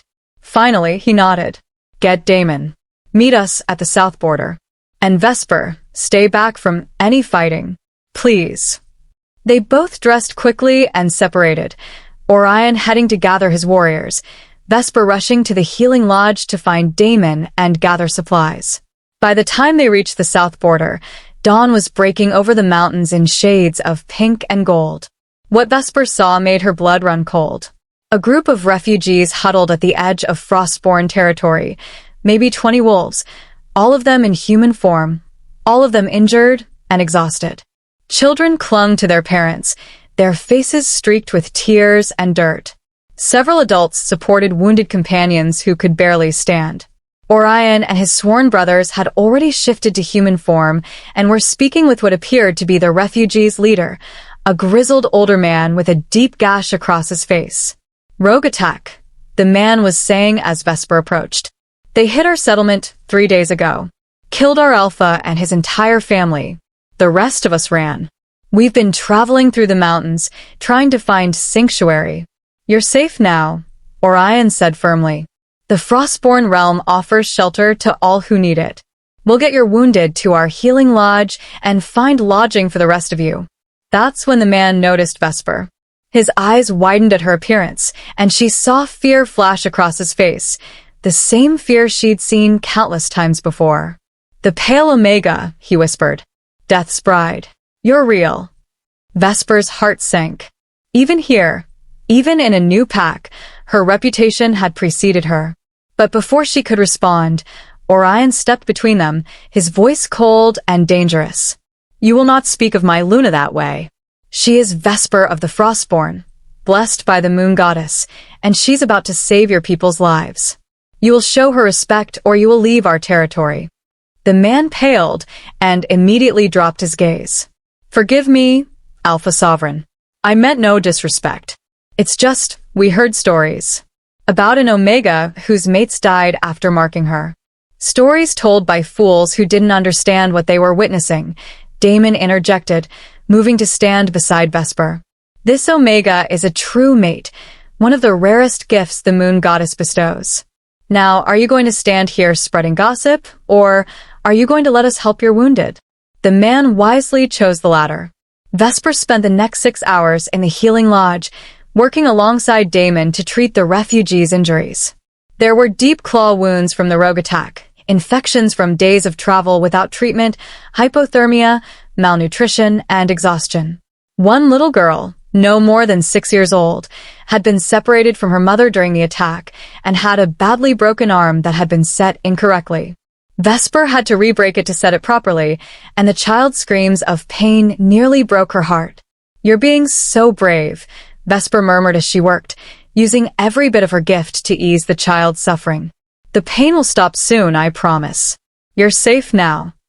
The little girl, her name was Faye, clung to Vesper's hand with her good arm even after the bone was set and splinted. "Will you stay with me?" she whispered. "I'm scared and my mama's still missing." Vesper's throat tightened. "I'll stay as long as you need me." She ended up sitting beside Faye's bed for hours, holding the child's hand while she drifted in and out of feverish sleep. Other refugees watched from their own beds, and Vesper could see their opinions shifting as they witnessed her gentleness with the frightened child. It was late afternoon when Orion found her still sitting with Faye. He crouched beside Vesper's chair, his hand warm on her shoulder. "You've been here for hours. You need to rest." "I promised I'd stay," Vesper said quietly. Orion's expression softened. "Then I'll stay with you both." He pulled up another chair and sat beside her, and together they kept vigil over the sleeping child. Other pack members brought them food and water. Damon checked on Faye's condition periodically. And slowly, word spread through the Frostborne realm about Luna sitting beside a refugee child all day and night, refusing to leave until the girl's mother was found. Faye's mother was located the next morning. She'd been captured by the rogues and had only just managed to escape. The reunion was tearful and beautiful, and when Faye's mother tried to thank Vesper, she broke down sobbing. "I heard the stories about you," the woman admitted. "About the cursed Omega. But you saved my daughter. You stayed with her when she had no one. You're not cursed, you're blessed. And I'll make sure every wolf in our group knows the truth." After the refugees were settled and recovering, Vesper finally allowed herself to collapse. She made it back to the Winter Palace before her knees gave out, and Orion caught her before she hit the ground. "I've got you," he murmured, lifting her easily and carrying her to their chambers. "You pushed yourself too hard." "They needed help," Vesper protested weakly. "And you gave it to me. You saved lives, Vesper. Including that little girl's arm. Damon said the infection was severe enough that she would have lost it if you hadn't treated her when you did." Orion laid her gently on their bed and began removing her shoes. "But now you need to rest. You can't help anyone if you exhaust yourself." Vesper wanted to argue, but exhaustion pulled at her like a physical weight. She fell asleep almost immediately and didn't wake until the following morning. When she finally emerged from their chambers, she found the entire pack talking about what had happened. The refugees had spread the word about the pale Omega who'd saved them, who'd sat with a frightened child all night, who'd worked herself to collapse healing their wounded. Briar and her faction had gone notably quiet. Celine found Vesper in the healing lodge later that day and pulled her aside with a knowing smile. "You've won them over," the old woman said. "The pack was willing to accept you because Orion claimed you and I vouched for you. But now they're choosing to accept you because of who you are. That's the difference between being tolerated and being loved." "I wasn't trying to win them over," Vesper said honestly. "I was just doing what needed to be done." "Exactly," Celine said. "That's what makes you a true Luna. You don't think about politics or perception. You think about what's right. That authenticity is why they're starting to love you." Over the next few weeks, Vesper noticed the shift. More pack members sought her counsel on personal matters. Mothers brought their children to her first instead of to Damon. Wolves who'd been skeptical now greeted her warmly in the corridors. Even Briar approached her one afternoon, her expression carefully neutral. "I owe you an apology," the Omega said stiffly. "I judged you without knowing you. I questioned your strength without seeing how hard you work. I was wrong." Vesper studied her for a moment, then nodded. "Apology accepted. I understand why you doubted me. I was an outsider claiming a position you thought should go to someone from within the pack. But I hope you'll give me a chance to prove I can serve the Frostborne realm well."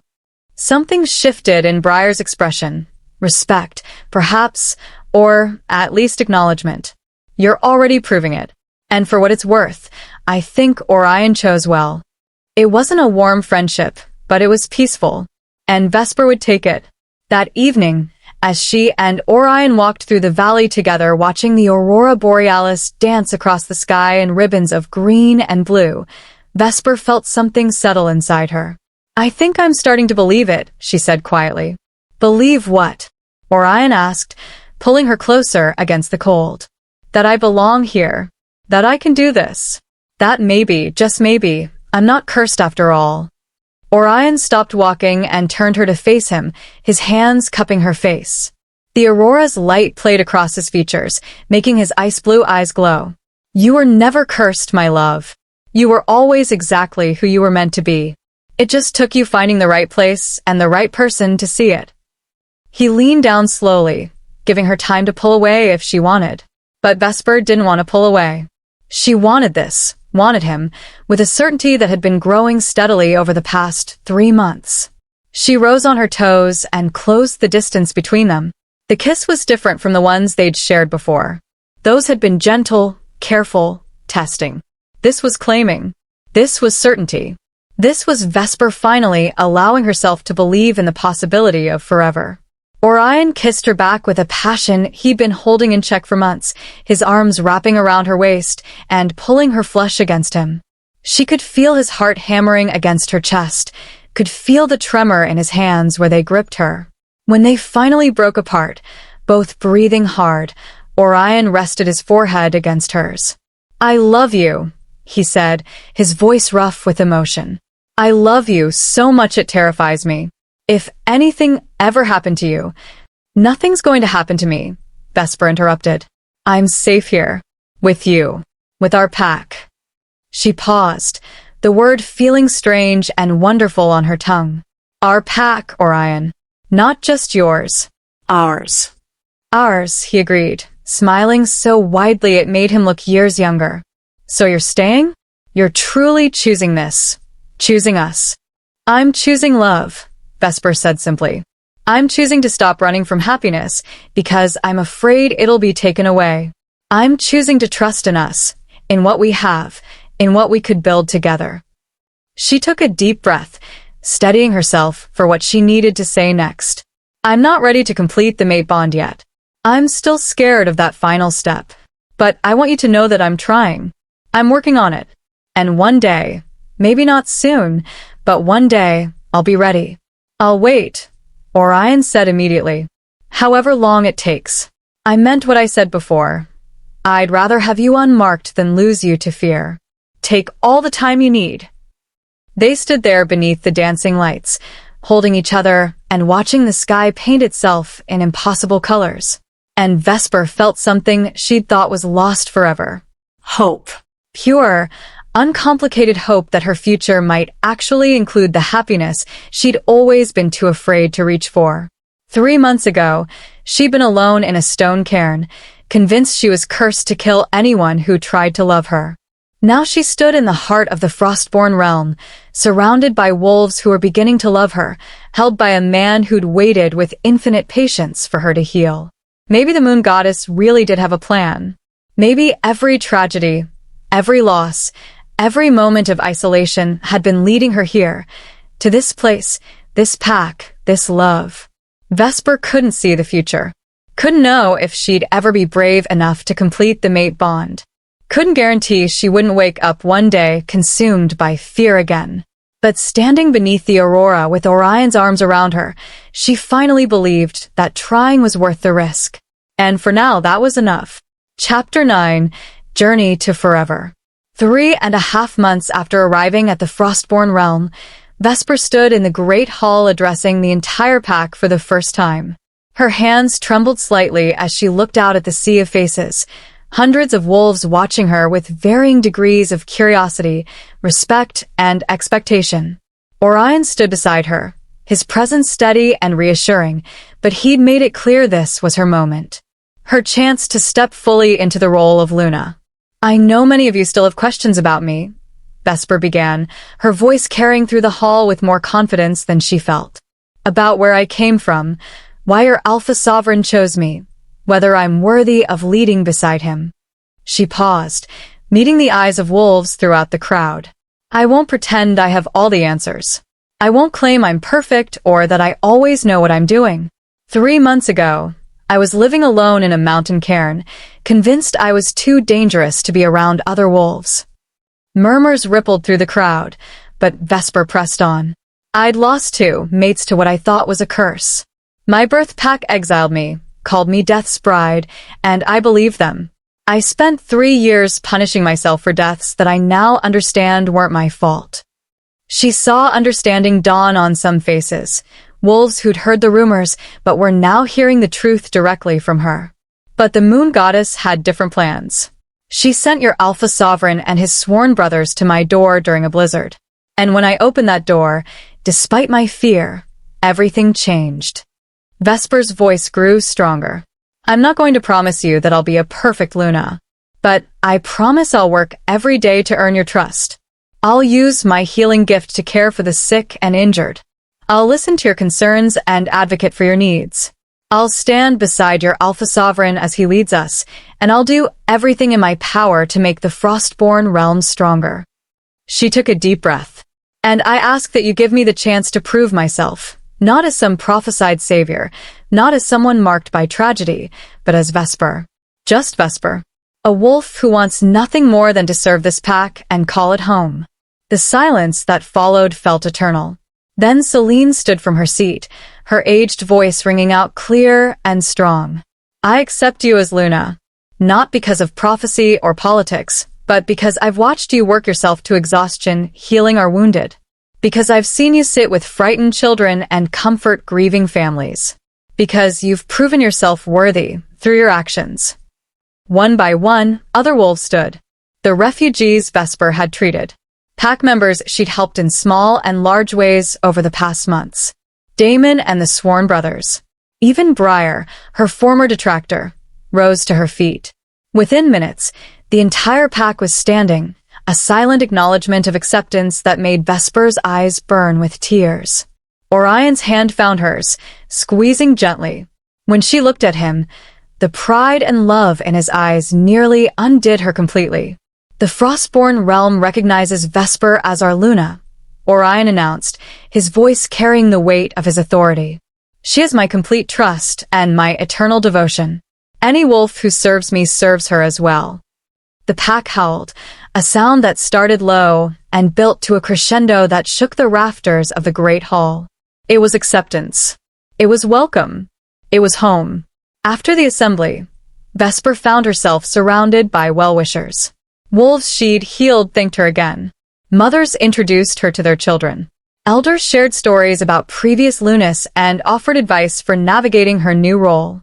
It was overwhelming and exhausting and absolutely wonderful. That night, as she and Orion lay in bed, Vesper felt a peace she'd never experienced before. They accepted me, she whispered, still amazed. Really accepted me. Of course they did, Orion said, pulling her closer. You've been their Luna in everything but name for months. Today just made it official. Vesper was quiet for a moment, then said, I want to tell you something about my gift. Orion propped himself up on one elbow, giving her his full attention. I'm listening. It's been growing stronger since I came here, Vesper explained. I can sense injuries from farther away now. Sometimes I know what treatment someone needs before I even examine them. And lately, she paused, uncertain how to explain what she'd been experiencing. Lately, I can feel the pack bonds. All of them. Like threads of light connecting every wolf to each other and to us. Orion's eyes widened. That's incredibly rare. Most Lunas develop that ability after years of leadership, if at all. You've had it for weeks. Is it normal? Vesper asked worriedly. Sometimes it's overwhelming. All those connections, all that emotion flowing through them. It's normal for someone with your level of gift, Orion assured her. My mother had it too.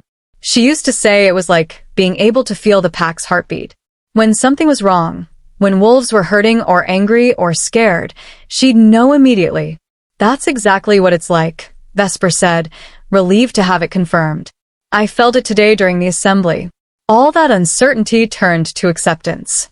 It was beautiful and terrifying at the same time. Orion kissed her forehead. It means you're settling into your role more deeply than I'd even hoped. You're not just their Luna in title, you're becoming bonded to the pack itself. Over the next few weeks, Vesper leaned into her growing abilities. She used her sense of the pack bonds to identify wolves who were struggling, a young mother dealing with postpartum depression, an elder hiding a serious illness, a warrior suffering from trauma after a difficult patrol. She reached out to each one, offering help before they had to ask for it. And slowly, the pack bonds grew stronger, more vibrant, more connected. But with the growing strength of her gift came a growing awareness of what was missing, the mate bond between her and Orion.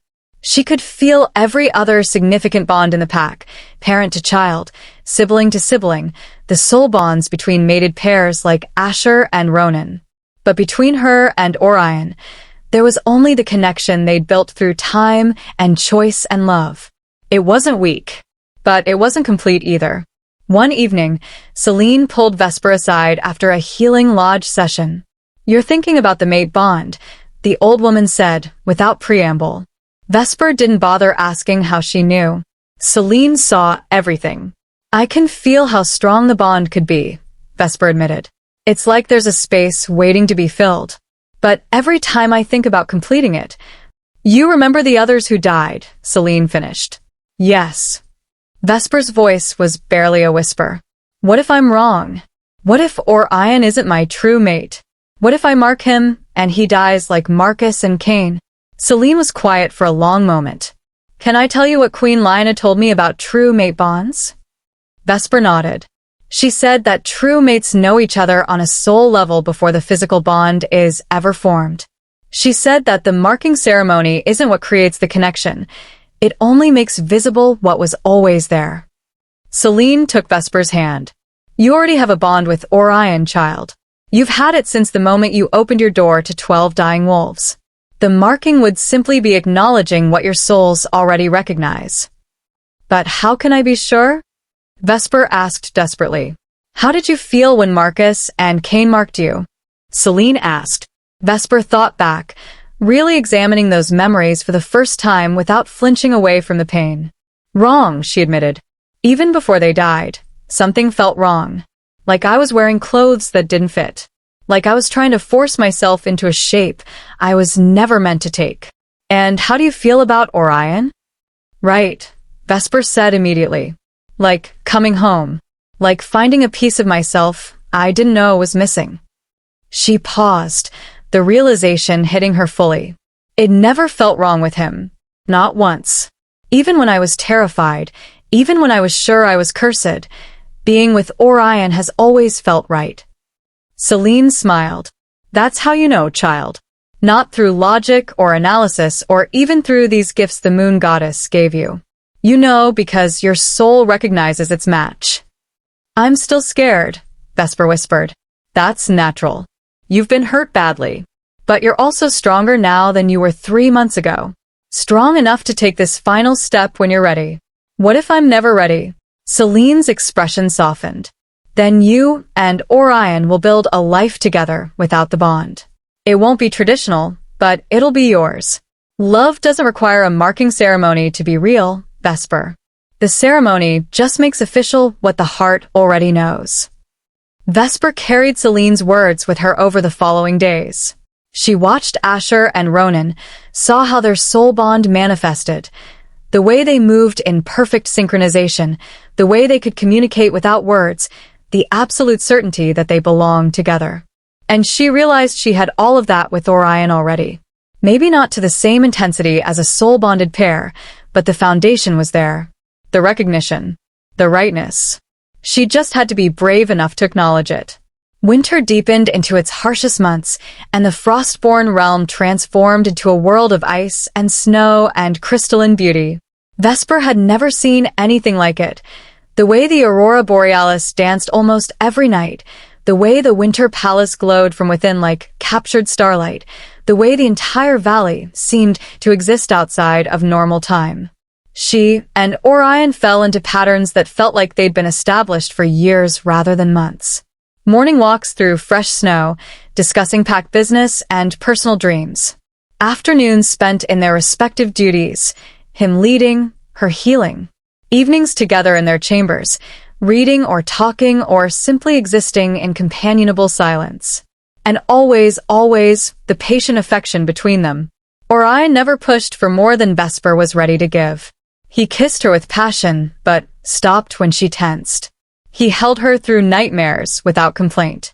He celebrated her victories and supported her through her doubts. He loved her with a steadiness that made her feel safe enough to contemplate taking the final step. 4 months after arriving at the Frostborne realm, on the longest night of winter, Vesper made a decision. She found Orion in their chambers after evening assembly, standing by the window watching snow fall in lazy spirals. He turned when she entered, and his smile was like sunrise. Hello, love. How was? I want to talk about the mate bond, Vesper interrupted, her heart hammering. Orion's expression shifted immediately to concern. Of course. What do you need to discuss? Vesper crossed to him, taking his hands in hers. I've been thinking about what Celine said, about how true mates recognize each other on a soul level before the marking ever happens. And I realized something. She looked up at him, seeing the man who'd crossed mountains to find her, who'd waited with infinite patience for her to heal, who'd never once made her feel broken or wrong or cursed. "I already know you're my true mate," she said simply. "I've known it since that first night when you didn't shift back to human form, when you stayed in wolf form, because you knew it would make me feel safer. I've known it every time you've held me through a nightmare, or celebrated my victories, or stood beside me as I found my footing in this pack. My soul has been screaming it for months." Orion's breath caught. "Vesper, I'm not ready to complete the bond yet," she continued quickly. "The fear is still there, and I need more time to work through it. But I need you to know that I do recognize you. I do know that you're meant to be mine, and I'm meant to be yours. The timing is the only question left." Orion pulled her into his arms, holding her so tightly she could barely breathe. "That's all I needed to hear," he said, his voice rough with emotion. "That you know, that you believe. Everything else is just details we'll figure out together." They stood there for a long time, wrapped around each other, while snow fell outside and the winter palace glowed with ancient magic. And Vesper felt the space between them, the place where the mate bond would eventually settle, pulse with potential. Not empty, but waiting. Patient, like Orion himself. One day soon, she'd be ready to fill it. But for now, this was enough. Knowing was enough. Believing was enough. They had forever to make it official. Chapter 10, Trial by Pack. The attack came, without warning, on a gray morning in late winter. Vesper was in the healing lodge with Damon, cataloging their herb supplies and discussing which plants they'd need to cultivate when spring arrived. The peace was shattered by the sharp, urgent howl of a border patrol, the alarm that signaled immediate danger. Damon's head snapped up. That's the eastern border. Rogue attack. They were moving before the second howl even finished echoing through the valley. Vesper grabbed her emergency medical pack while Damon shouted orders to the other healers. Within minutes, they were racing through the snow toward the eastern territory line. What they found made Vesper's blood run cold. A group of rogues, at least 30 of them, had ambushed one of the smaller patrol units. Bodies lay scattered in the snow, some in wolf form, some having shifted back to humans in their death throes. The metallic scent of blood hung heavy in the frozen air. Orion and the sworn brothers were already there, engaging the rogues in brutal combat. The fighting was vicious and chaotic, snarls and screams, and the sound of flesh tearing. Vesper saw Orion in his massive white wolf form, his jaws clamped around a rogue's throat, shaking violently until the enemy went limp. "Focus on the wounded," Damon commanded, pulling Vesper toward the fallen Frostborne wolves. "The warriors can handle the rogues. We save who we can." Vesper's healer instincts took over, pushing aside her horror at the carnage. She dropped to her knees beside the nearest fallen wolf, a young male named Kellen who had a deep gash across his abdomen. His breathing was shallow, his eyes glazed with pain and shock. "Stay with me," Vesper commanded, pressing her hands against the wound to staunch the bleeding. She could feel her gift rising up, stronger than ever before, guided by the desperate need to save this wolf who'd smiled at her just yesterday during the evening assembly. Her hands grew warm, then hot, as power flowed through them. The flesh beneath her palms began to knit itself back together, not fully healed, but enough to stop the bleeding, enough to stabilize him for transport back to the healing lodge. She moved to the next wolf, and the next, working with frantic efficiency. Some injuries were beyond her ability to heal in the field. She could only stabilize them and pray they'd survive the journey back. Others she was able to treat more completely, sealing wounds and easing pain. Around her, the battle raged. She heard Asher's howl of pain and looked up to see him limping, one of his legs badly injured. Without thinking, Vesper started toward him, but Ronan was already there, fighting with doubled ferocity to protect his wounded mate, dragging him behind the line where Damon could treat him. A rogue broke through the defensive line, heading straight for Vesper and the wounded wolves she was protecting. She didn't have time to be afraid. She simply grabbed the nearest weapon, a fallen warrior's blade, and stood between the rogue and her patients. The rogue was massive in wolf form, with matted brown fur and eyes that held no intelligence, only rage. It lunged at her with jaws wide. Vesper swung the blade. She'd never fought before, had no training beyond basic self-defense. But desperation and the need to protect the wounded gave her strength. The blade connected with the rogue's shoulder, cutting deep. The wolf howled and stumbled. Before it could recover, a white blur slammed into it from the side. Orion, having seen the threat to his mate, had abandoned his own fight to protect her. He tore into the rogue with savage efficiency, ending the threat in seconds. Then he was shifting, becoming human despite the cold, his hands frantically checking Vesper for injuries. "Are you hurt? Did it touch you?" "I'm fine," Vesper gasped, her hands shaking now that the immediate danger had passed. "I'm fine. Go, finish this. I have to help the wounded." Orion kissed her hard and fast, then shifted back to his wolf form and rejoined the battle. The fight lasted another brutal 10 minutes before the remaining rogues finally retreated. The Frostborne wolves had won, but the cost was steep. 8 dead, including 2 from the original patrol unit. 15 wounded, some critically. The journey back to the healing lodge was a nightmare. They had to carry the wounded on makeshift stretchers, moving as quickly as they dared through the deep snow.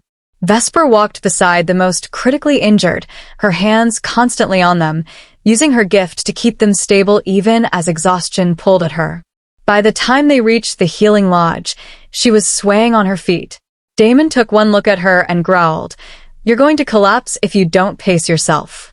"I can't stop," Vesper said through gritted teeth. "Kellen's wound is trying to reopen. If I stop focusing on it, then I'll take over," Damon interrupted firmly. "You've done enough field stabilization to save their lives. Now, let the rest of us do our jobs while you rest." But Vesper couldn't rest. Every time she tried to step back, she felt another wounded wolf's pain through the pack bonds. She could sense their fear, their suffering, and her gift demanded she do something about it.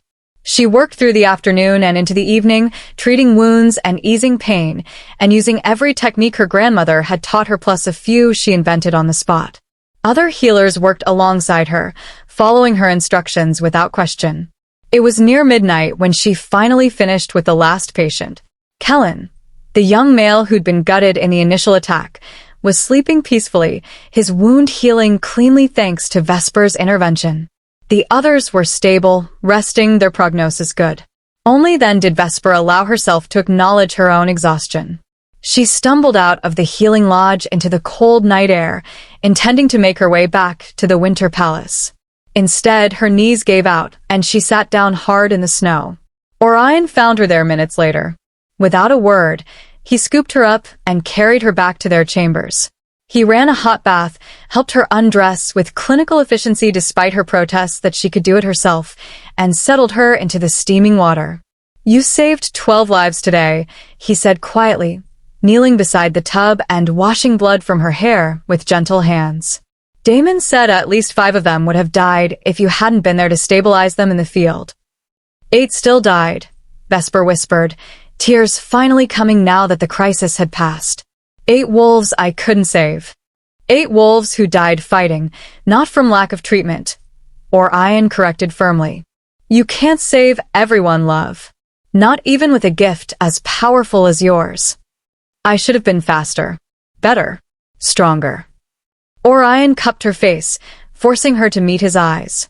"You stood between a rogue and the wounded with nothing but a borrowed blade. You worked for 18 hours straight without eating or resting. You pushed your gift beyond what should be possible to save wolves who would have died. You were extraordinary."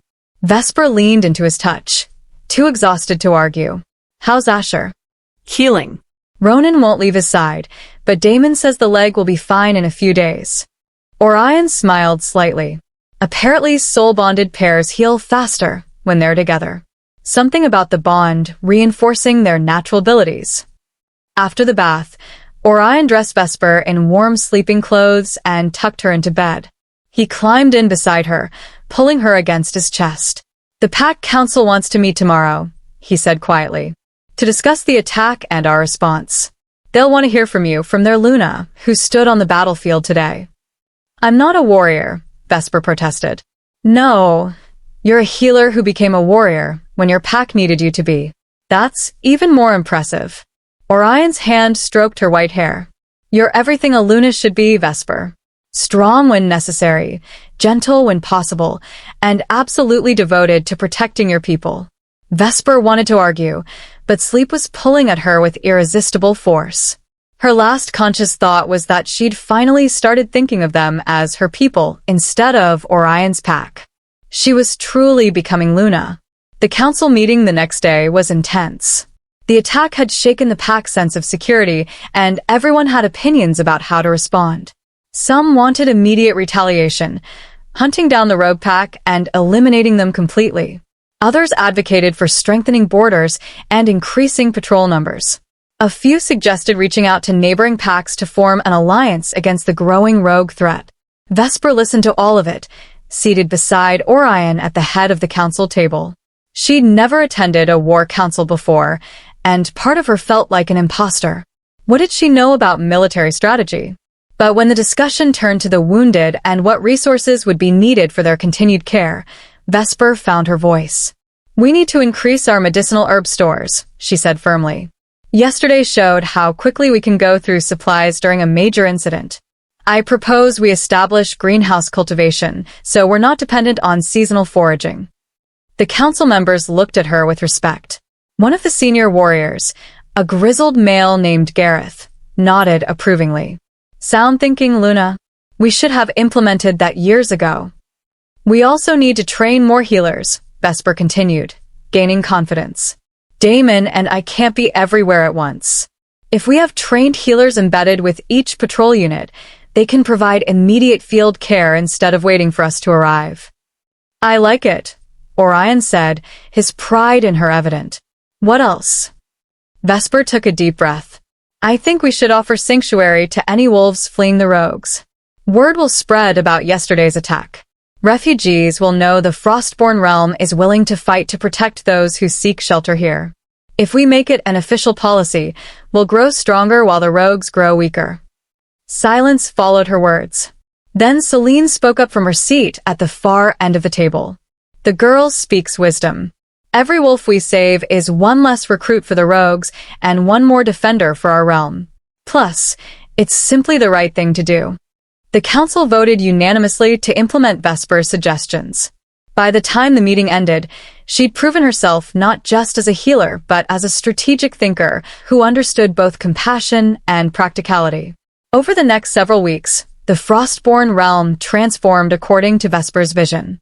Greenhouses were built using the Winter Palace's natural magic to maintain warmth even in the deepest cold.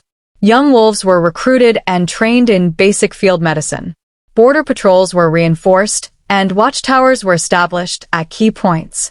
And refugees began arriving, first in small groups, then in larger numbers as word spread that the Frostborne realm offered safety and purpose. Vesper worked herself to exhaustion integrating the newcomers, assessing their skills, finding places for them within the pack structure. She healed their wounds, listened to their stories, and helped them understand that they weren't just refugees anymore. They were Frostborne. The pack grew stronger with each new addition, and Vesper's reputation grew along with it. Wolves who'd been skeptical now spoke of her with reverence. They told stories about the pale Luna who'd stood against a rogue to protect the wounded, who worked until she collapsed caring for injured warriors, who'd revolutionized their medical infrastructure with simple common sense. Even wolves from other packs began hearing about her. Traders who passed through brought tales of the winter-blessed Omega who'd transformed the Frostborne realm, who healed with a touch and led with quiet strength. 5 months after arriving at the Frostborne realm, Vesper finally allowed herself to believe it. She wasn't cursed. She wasn't Death's bride. She wasn't a harbinger of tragedy. She was Luna. She was a healer. She was exactly who the moon goddess had always meant her to be. And standing beside Orion, watching their pack thrive under their combined leadership, Vesper felt something she'd thought was lost forever. Pride in herself. Not arrogance, but simple acknowledgement that she was good at this, that she belonged here, that she was making a difference. The fear of completing the mate bond was still there, lurking in the back of her mind. But it was smaller now, manageable, something she knew she'd eventually overcome. Because Orion was patient. The pack was supportive. And Vesper was finally learning that she was strong enough to face her fears instead of running from them. One day soon, she'd take that final step. But first, she had a pack to lead and refugees to heal and a realm to help strengthen. First, she had to continue proving, to herself most of all, that she deserved the happiness she'd found. Chapter 11. Becoming Luna. Spring arrived slowly in the Frostborne realm, creeping up through the snow like a reluctant guest.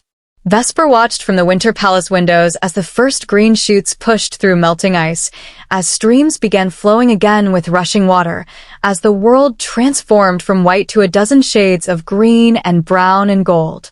She'd been in the Frostborne realm for 6 months now. 6 months that felt like both a lifetime and no time at all. The greenhouse project had exceeded all expectations. Under Damon's supervision and Vesper's guidance, they'd cultivated enough medicinal herbs to triple their stores. The embedded healer program had saved countless lives during patrol skirmishes. And the refugee integration had added over 60 new wolves to the pack, strengthening their numbers and diversifying their skills. But despite all these successes, Vesper still woke up some mornings with terror clawing at her throat. The nightmares had started about a month ago. Not every night, but often enough to leave her exhausted and shaken. In them, she'd mark Orion and watch him die, sometimes quickly like Marcus and Cain, sometimes slowly over days as the false bond poisoned him from within. She'd wake gasping, her hands frantically searching Orion's chest for a heartbeat, her gift reaching out to verify he was alive and healthy.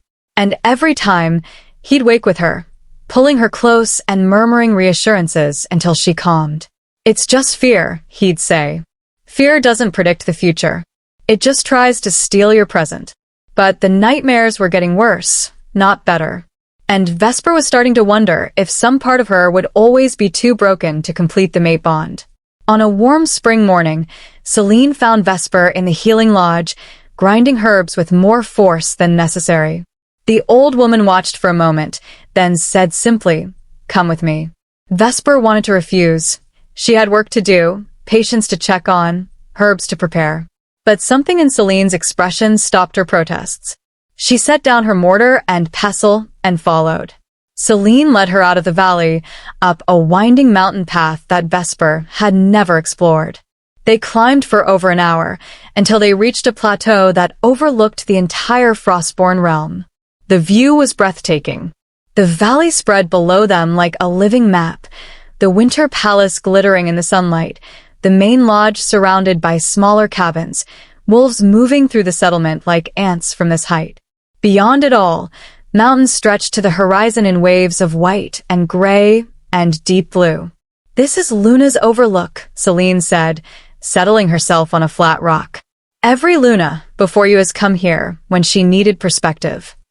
Vesper sat beside her, confusion evident on her face. "I didn't know this place existed."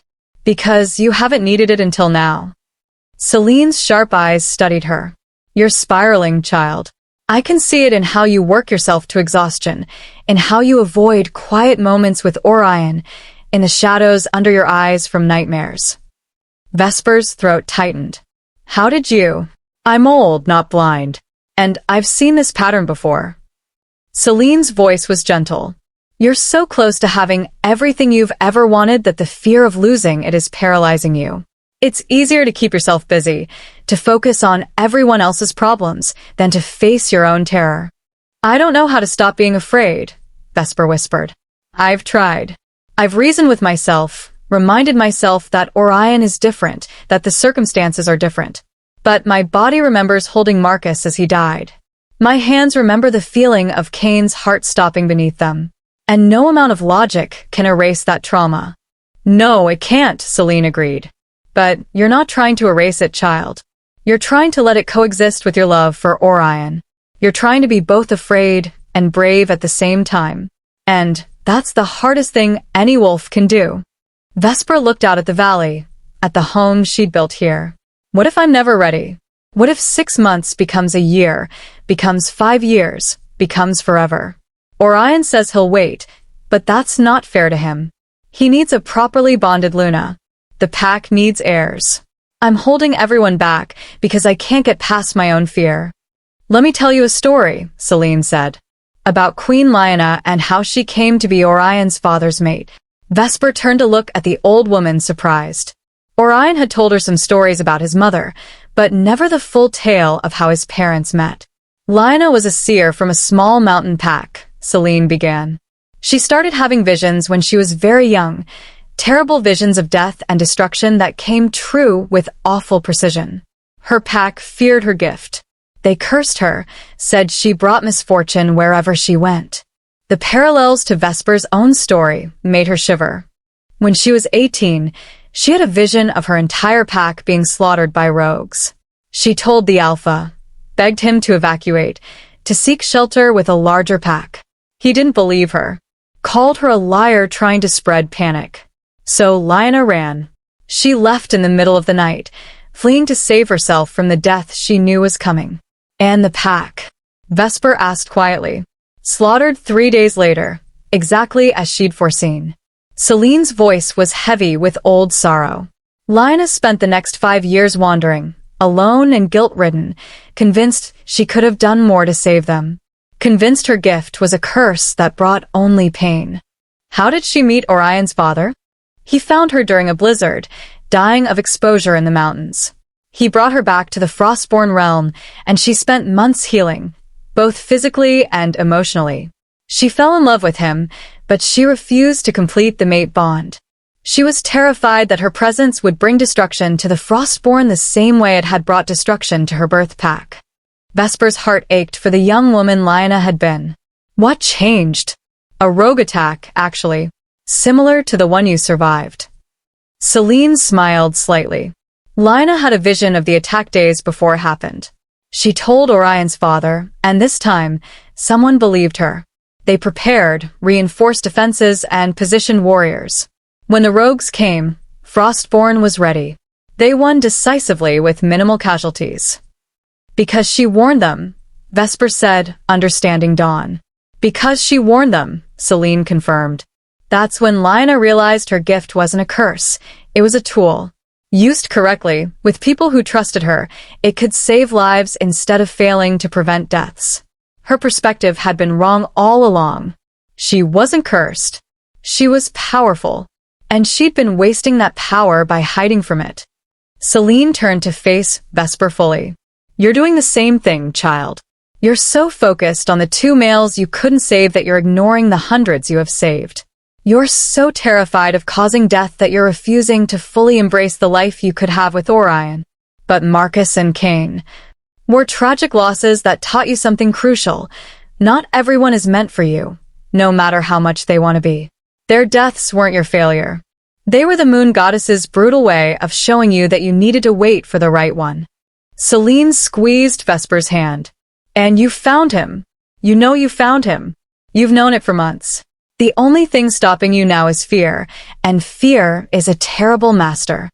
Vesper felt tears streaming down her face. What if I'm wrong?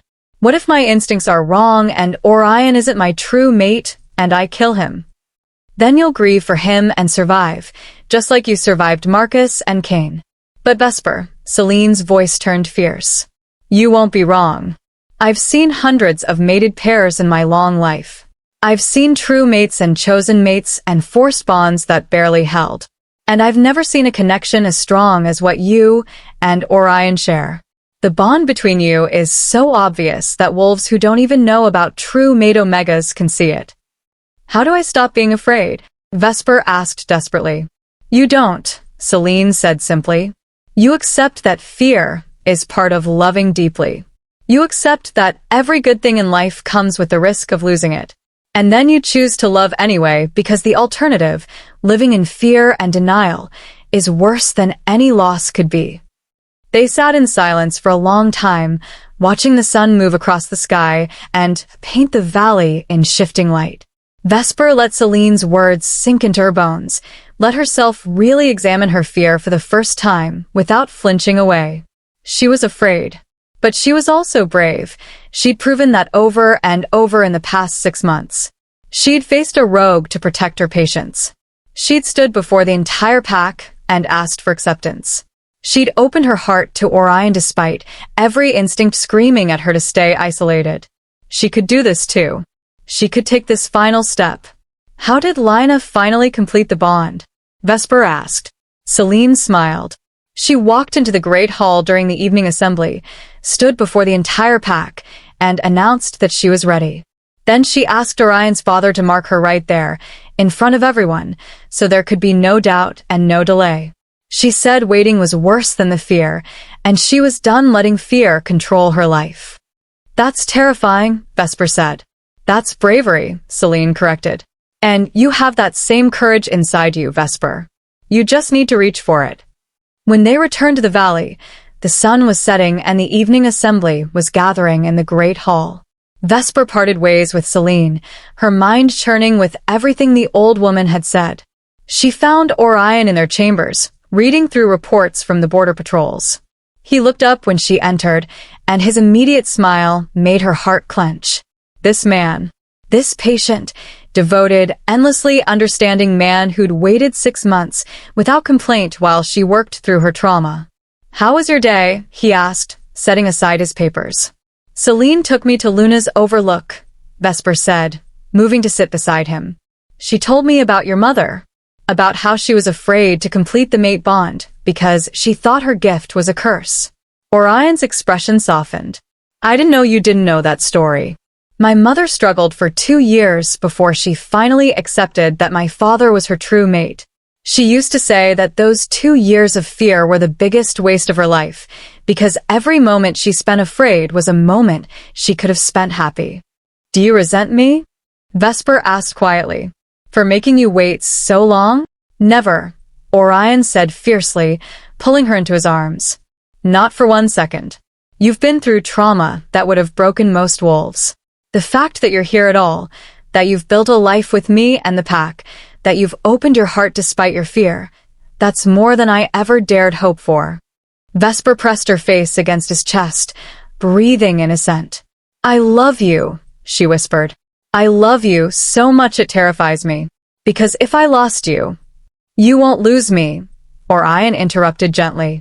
We're true mates, Vesper. I feel it in every fiber of my being. When the time comes, when you're ready, the bond will settle perfectly. Because we were always meant for each other. Vesper pulled back to look at him. Really look at him. At the ice blue eyes that had watched her with such patience for 6 months. At the platinum hair that caught the candlelight. At the strong jaw and soft lips and the face she'd come to love more than her own life. And she felt it, the rightness. The certainty. The absolute knowing that this man was hers and she was his, mate bond or not. I think I'm ready, she whispered. Orion went very still. Vesper. Not tonight, she added quickly. I need a little more time to prepare myself. But soon. Maybe at the summer solstice? The longest day of the year, celebrating light instead of darkness. It feels right. The solstice is 3 weeks away, Orion said carefully, like he was afraid to hope too much. 3 weeks to make peace with my fear. 3 weeks to say goodbye to the trauma that's controlled me for so long. 3 weeks to prepare for forever. Vesper cupped his face in her hands. Is that okay? Can you wait 3 more weeks? Orion's smile was radiant. He kissed her deeply, thoroughly, pouring 6 months of patient longing into it. When they broke apart, both breathless, he rested his forehead against hers. I'd wait 3 decades if you needed it, he said. But I'm grateful I only have to wait 3 weeks. That night, Vesper slept without nightmares for the first time in a month. And when she woke in Orion's arms with sunlight streaming through the windows, she felt something shift inside her. She was ready. Not yet, but soon. The curse, the fear that had controlled her for years, was finally beginning to loosen its grip. And Vesper was finally becoming the Luna she was always meant to be. Chapter 12. The Breaking Point. The 3 weeks before the summer solstice passed in a blur of preparation and anticipation. Vesper threw herself into her duties with renewed purpose, no longer using work as a distraction from her fear, but as a way to honor the pack she was about to fully commit to. She expanded the healer training program, established trade routes with neighboring packs for rare medicinal supplies, and personally oversaw the final touches on the greenhouse complex. But mostly, she prepared herself mentally for what was coming. Every morning, she'd wake before dawn and walk to Luna's overlook. She'd sit there watching the sun rise over the valley, letting herself feel the fear without trying to push it away. She'd think about Marcus and Cain, honoring their memories while acknowledging that their deaths had led her here, to Orion, to the Frostborne realm, to a love that felt as inevitable as the changing seasons. And slowly, day by day, the terror became something she could hold without being consumed by it. Orion gave her space during these morning rituals, understanding instinctively that this was something she needed to do alone. But every evening, he'd be there, steady and patient, loving her through every moment of doubt and fear that still arose. "Are you sure about making this public?" he asked one night, 10 days before the solstice. "We could do it privately, just us and maybe Celine as witness. You don't have to stand before the entire pack." "Yes, I do," Vesper said with surprising certainty. "My mother did it that way for a reason. Public witnesses mean there's no room for doubt, no space for fear to creep back in and make me question what happened. It means I'm choosing this not just for us, but as an act of leadership, showing the pack that I'm finally, fully committed to being their Luna." Orion pulled her close. "You've been their Luna since the day you stood in that great hall and asked them to give you a chance. The mate bond will just make it official." "Exactly," Vesper said. "And I'm ready for the official." But 2 days before the solstice, everything changed. A messenger arrived from a neighboring pack, the Shadowpine realm, led by an alpha named Valen. The message was formal but urgent. They'd captured several rogues from the group that had attacked the Frostborne months ago, and they wanted to coordinate a joint interrogation to root out the larger threat. It was a reasonable request. The rogues had been terrorizing multiple territories, and cooperation between packs was the smartest strategy. Orion called an emergency council meeting to discuss the proposal.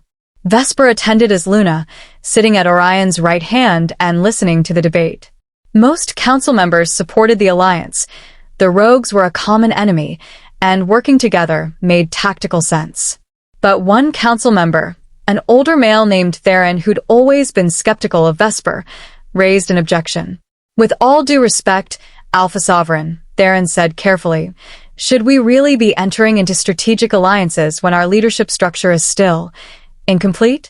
The Shadowpine Alpha will expect to negotiate with a fully bonded Alpha and Luna pair. What message does it send that you've been here 6 months and still haven't completed the mate bond?" The room went silent. Vesper felt every eye turn toward her, saw the mixture of curiosity and judgment and pity on various faces. Orion's voice was dangerously quiet. "Are you questioning my choice of mate, Theron?" "I'm questioning the timing," Theron replied, not backing down. "Luna is clearly hesitant. Perhaps rushing into alliances before she's fully committed to her role isn't wise." Vesper felt something snap inside her. Not anger, exactly, more like clarity. This was it. This was the moment Celine had told her about, when fear would either control her or she'd finally break free from it. She stood, and her voice rang out clear and strong. "You're right, Theron. The timing has been questionable. Not because I'm uncommitted to this pack. I've proven my commitment every day for 6 months. But because I've been allowing old trauma to control my present." She looked around the council table, meeting each wolf's eyes. "Most of you know my history. You know about the 2 mates who died after marking me. What you might not know is how that shaped every decision I've made since, how it drove me into isolation, how it nearly destroyed my ability to trust, how it made me question whether I deserve happiness." Vesper's hands were shaking, but her voice remained steady. "I've been working through that trauma, and I believed I needed 3 more weeks before I'd be ready to complete the mate bond. But Theron just made me realize something. I don't need more time. I need to stop giving fear any space in my life at all." She turned to Orion, saw the surprise and hope warring in his ice-blue eyes. I'm ready now. Not in 2 days when it's convenient and ceremonial and planned. Right now. If you'll have me. Orion was on his feet in an instant, crossing to her and taking her hands. Are you sure? Vesper, you don't have to prove anything to anyone. I'm not doing this to prove anything, Vesper interrupted. I'm doing this because I'm done waiting. I'm done letting fear control me when I get to be happy. I'm done questioning what my soul has known for months. She squeezed his hands. You're my true mate, Orion. I know it. I've known it. And I'm ready to make it official right now, in front of our entire council, so everyone knows I'm choosing this. Choosing you with absolute certainty. Orion's smile was blinding. He looked at the assembled council members. You heard your Luna. Unless anyone has objections, he let a hint of alpha command enter his voice, making it clear that objections would not be welcome. We're going to complete the mate bond. Now. No one objected. Several council members, Damon, Celine, the sworn brothers, looked delighted. Even Theron had the grace to appear embarrassed that his challenge had precipitated this moment. The Great Hall, Celine said, standing. If you're going to do this, do it properly. Give the pack 10 minutes to assemble, then complete the bond in front of everyone. It's what Lyanna did, and it's what you should do too. Vesper nodded, her heart hammering, but her decision was made. 10 minutes. Those 10 minutes felt like both an eternity and an instant. Word spread through the Frostborne realm like wildfire. Their Luna was finally ready to complete the mate bond, and she was doing it immediately. Wolves poured into the great hall from all directions, packing the space until there was barely room to breathe. Vesper stood in an antechamber with Celine and the sworn brothers, trying to steady her breathing. Her hands wouldn't stop shaking. Having second thoughts? Damon asked gently. Terrified thoughts, Vesper admitted. But not second thoughts. This is right. It's just scary. Of course it's scary, Ronan said, Asher's hand clasped firmly in his. Commitment is terrifying, but it's also the most worthwhile thing you'll ever do. What if I freeze up there? Vesper asked. What if the fear comes back and I can't go through with it? Then Orion will wait, and everyone will understand, Celine said firmly. But child, you won't freeze. You've faced rogues and skeptical council members and your own trauma. You've proven your strength 100 times over. This is just one more step. The 10 minutes ended. Kieran opened the door to the Great Hall, and Vesper could see the crowd. Hundreds of wolves, all watching, all waiting. She took a deep breath and walked through. The noise in the hall died immediately. Vesper made her way through the crowd to where Orion stood before the massive fireplace, flanked by his sworn brothers. He was dressed in formal ceremonial garb, white leather and fur that made him look like a winter king from legend.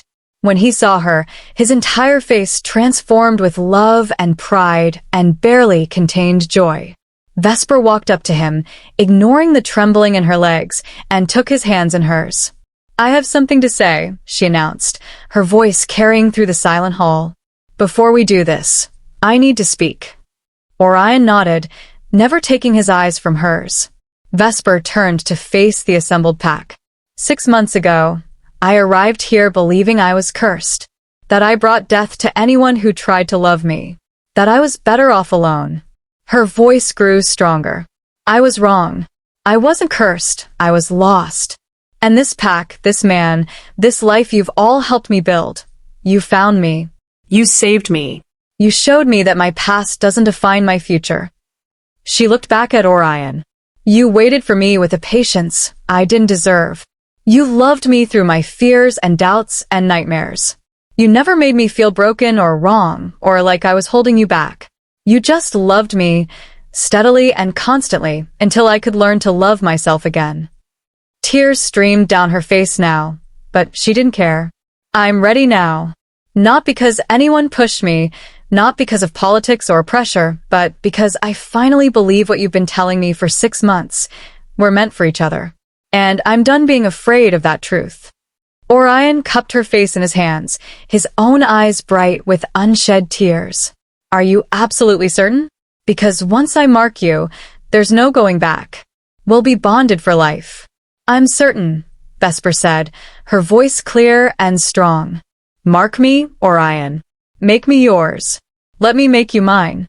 I'm ready for forever. Orion pulled her close, his lips finding hers in a kiss that was both tender and claiming. The crowd erupted in cheers, but Vesper barely heard them.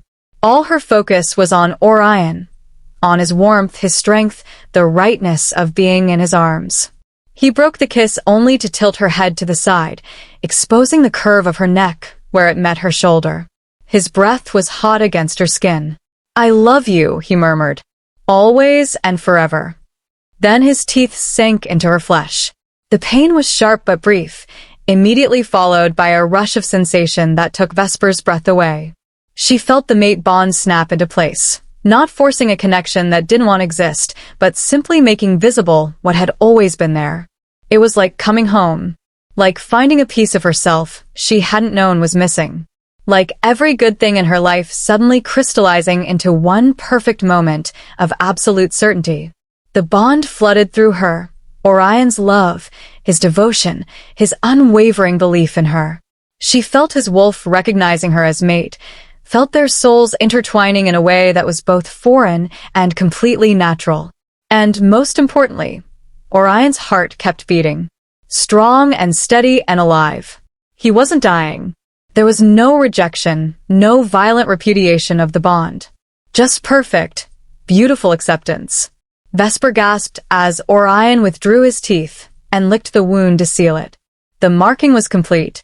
She was his Luna now, not just by claim or by choice, but by the undeniable bond that tied their souls together.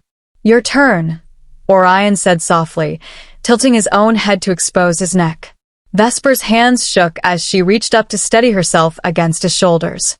This was it, the final step. If she marked him and he died, it would destroy her.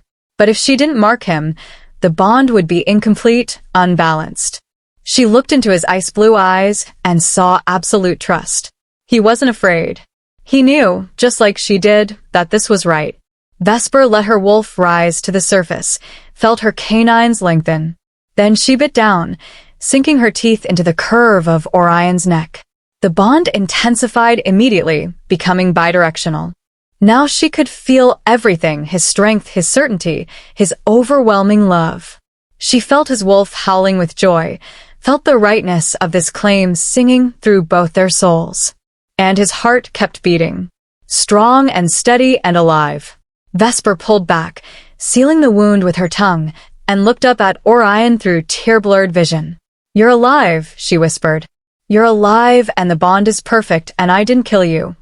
I told you, Orion said, pulling her into a crushing embrace. True mates, my love. Always and forever. The great hall erupted in celebration. Wolves howled and cheered and stomped their feet. The sworn brothers were grinning like fools. Celine dabbed at her eyes with a handkerchief, looking satisfied and proud.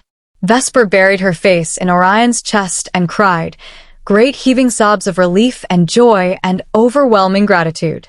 Years of fear and guilt and self-loathing finally released their hold on her, washed away by the irrefutable proof that she wasn't cursed.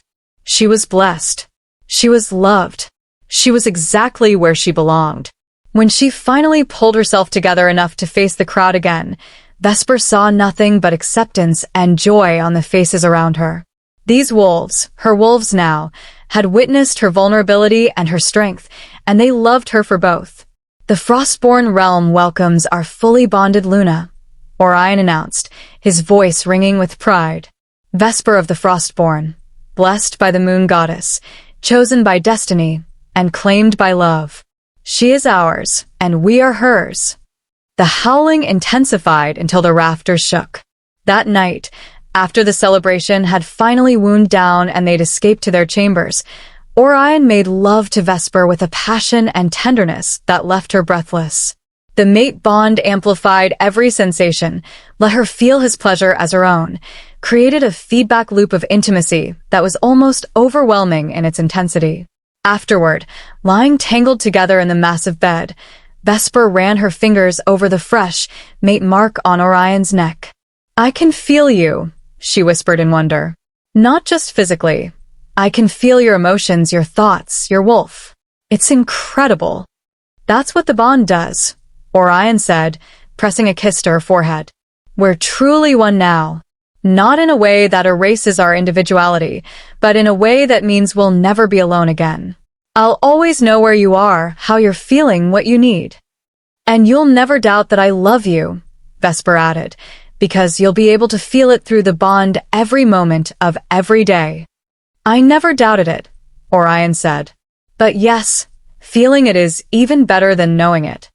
Vesper snuggled closer, marveling at how different this felt from the attempted bonds with Marcus and Cain. There was no wrongness, no sense of forcing something that didn't want to exist. Just perfect, natural rightness. Thank you for waiting, she said quietly. Thank you for being patient even when I knew it was hard. Thank you for loving me when I couldn't love myself. Always, Orion promised. For the rest of our lives and whatever comes after. You're mine, Vesper, my mate, my Luna, my everything. And I'll spend eternity grateful that 12 white wolves scratched at your door during a blizzard.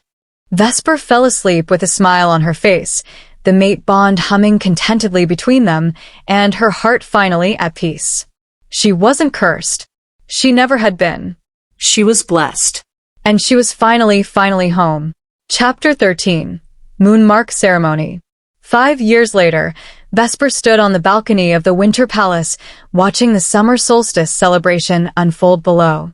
The valley had transformed into a festival of light and joy. Bonfires burned throughout the settlement, their flames dancing against the twilight sky. Wolves in both human and animal form moved through the crowds, laughing, dancing, celebrating the longest day of the year and the abundance it represented. So much had changed since that spring day when she'd completed the mate bond with Orion. The Frostborne realm had more than doubled in size, absorbing refugees from 3 different packs that had fallen to rogue attacks. The Healing Lodge had expanded into a full medical complex with trained healers stationed throughout the territory. The Greenhouse Project had evolved into a thriving agricultural program that other packs now came to study. And Vesper had changed most of all. She was no longer the frightened Omega who'd lived alone in a mountain cairn, convinced she was cursed. She was Luna, confident, capable, deeply connected to every wolf under her care through the pack bonds that had only grown stronger over the years. There you are, Orion said, stepping onto the balcony and wrapping his arms around her from behind. I've been looking for you. The ceremonial address starts in an hour. Vesper leaned back against his chest, feeling the mate bond pulse warm and content between them. Even after 5 years, the connection still amazed her. The way she could feel his emotions, the way he always knew when she needed him, the way their souls had intertwined so completely that being apart felt unnatural. I was just thinking about how different everything is now, she said quietly. How different I am. You were always strong, Orion corrected, pressing a kiss to her neck just above her mate mark. You just needed time to see it yourself. A small voice called from inside their chambers. Mama? Papa? Where are you? Vesper's heart melted as it always did when she heard that voice. She turned as a small figure burst onto the balcony, a 3-year-old girl with platinum blonde hair like her father's and ice blue eyes that shifted between his glacial shade and her mother's paler color, depending on the light. Luna. Orion scooped up their daughter, spinning her in a circle as she giggled. What are you doing out of bed? Sage is supposed to be watching you. Sage fell asleep, Luna announced with the brutal honesty of a toddler. And I wanted to see the fires. Can I go down? Please. The fires are for later, Vesper said, smoothing her daughter's hair. Right now, little wolves need to rest, so they have energy for the ceremony. Luna's bottom lip trembled in a pout that was absolutely devastating. She'd inherited her mother's healing gift and her father's leadership instincts, but she'd also inherited both their stubborn streaks. But I'm not tired. Then how about a story? Orion suggested, carrying Luna back inside. The story about how your mama and I met? Yes. Luna clapped her hands. The story about the blizzard and the 12 wolves. Vesper followed them inside, watching as Orion settled onto their bed with Luna tucked against his side. This had become their daughter's favorite story, the tale of how a pale Omega saved 12 dying wolves and found her true mate in the process. It was the worst blizzard in 100 years, Orion began, his voice taking on the storytelling cadence Luna loved. And your mama was all alone in a stone cairn in the mountains. As Orion wove the familiar tale, Vesper's mind drifted to all the things that had happened since that night. The gradual acceptance by the pack.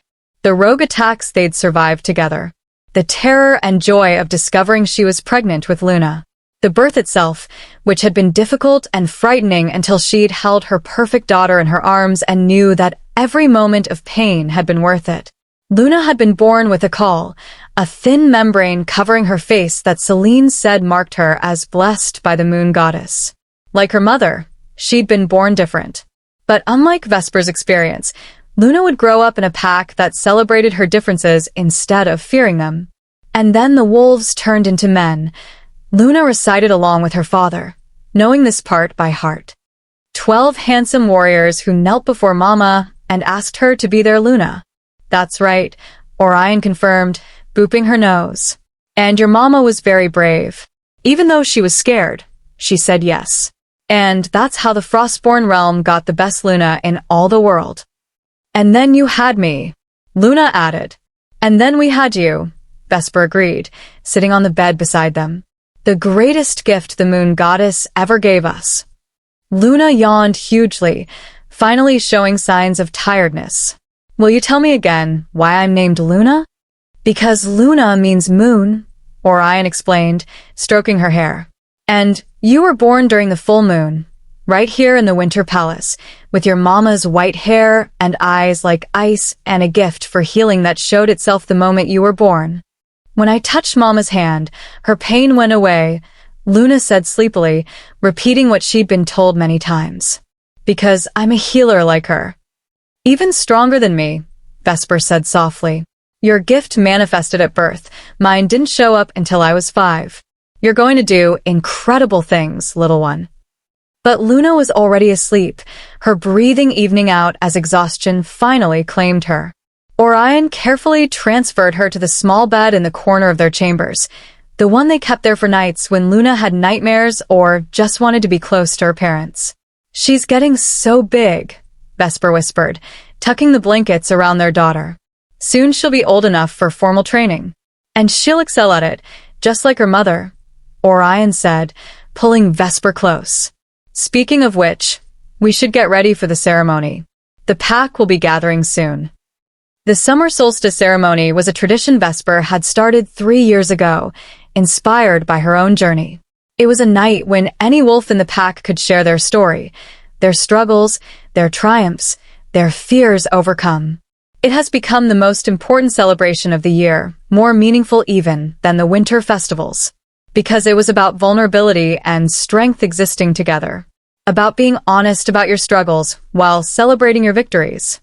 Vesper dressed in the ceremonial gown that had been made for her first solstice as bonded Luna.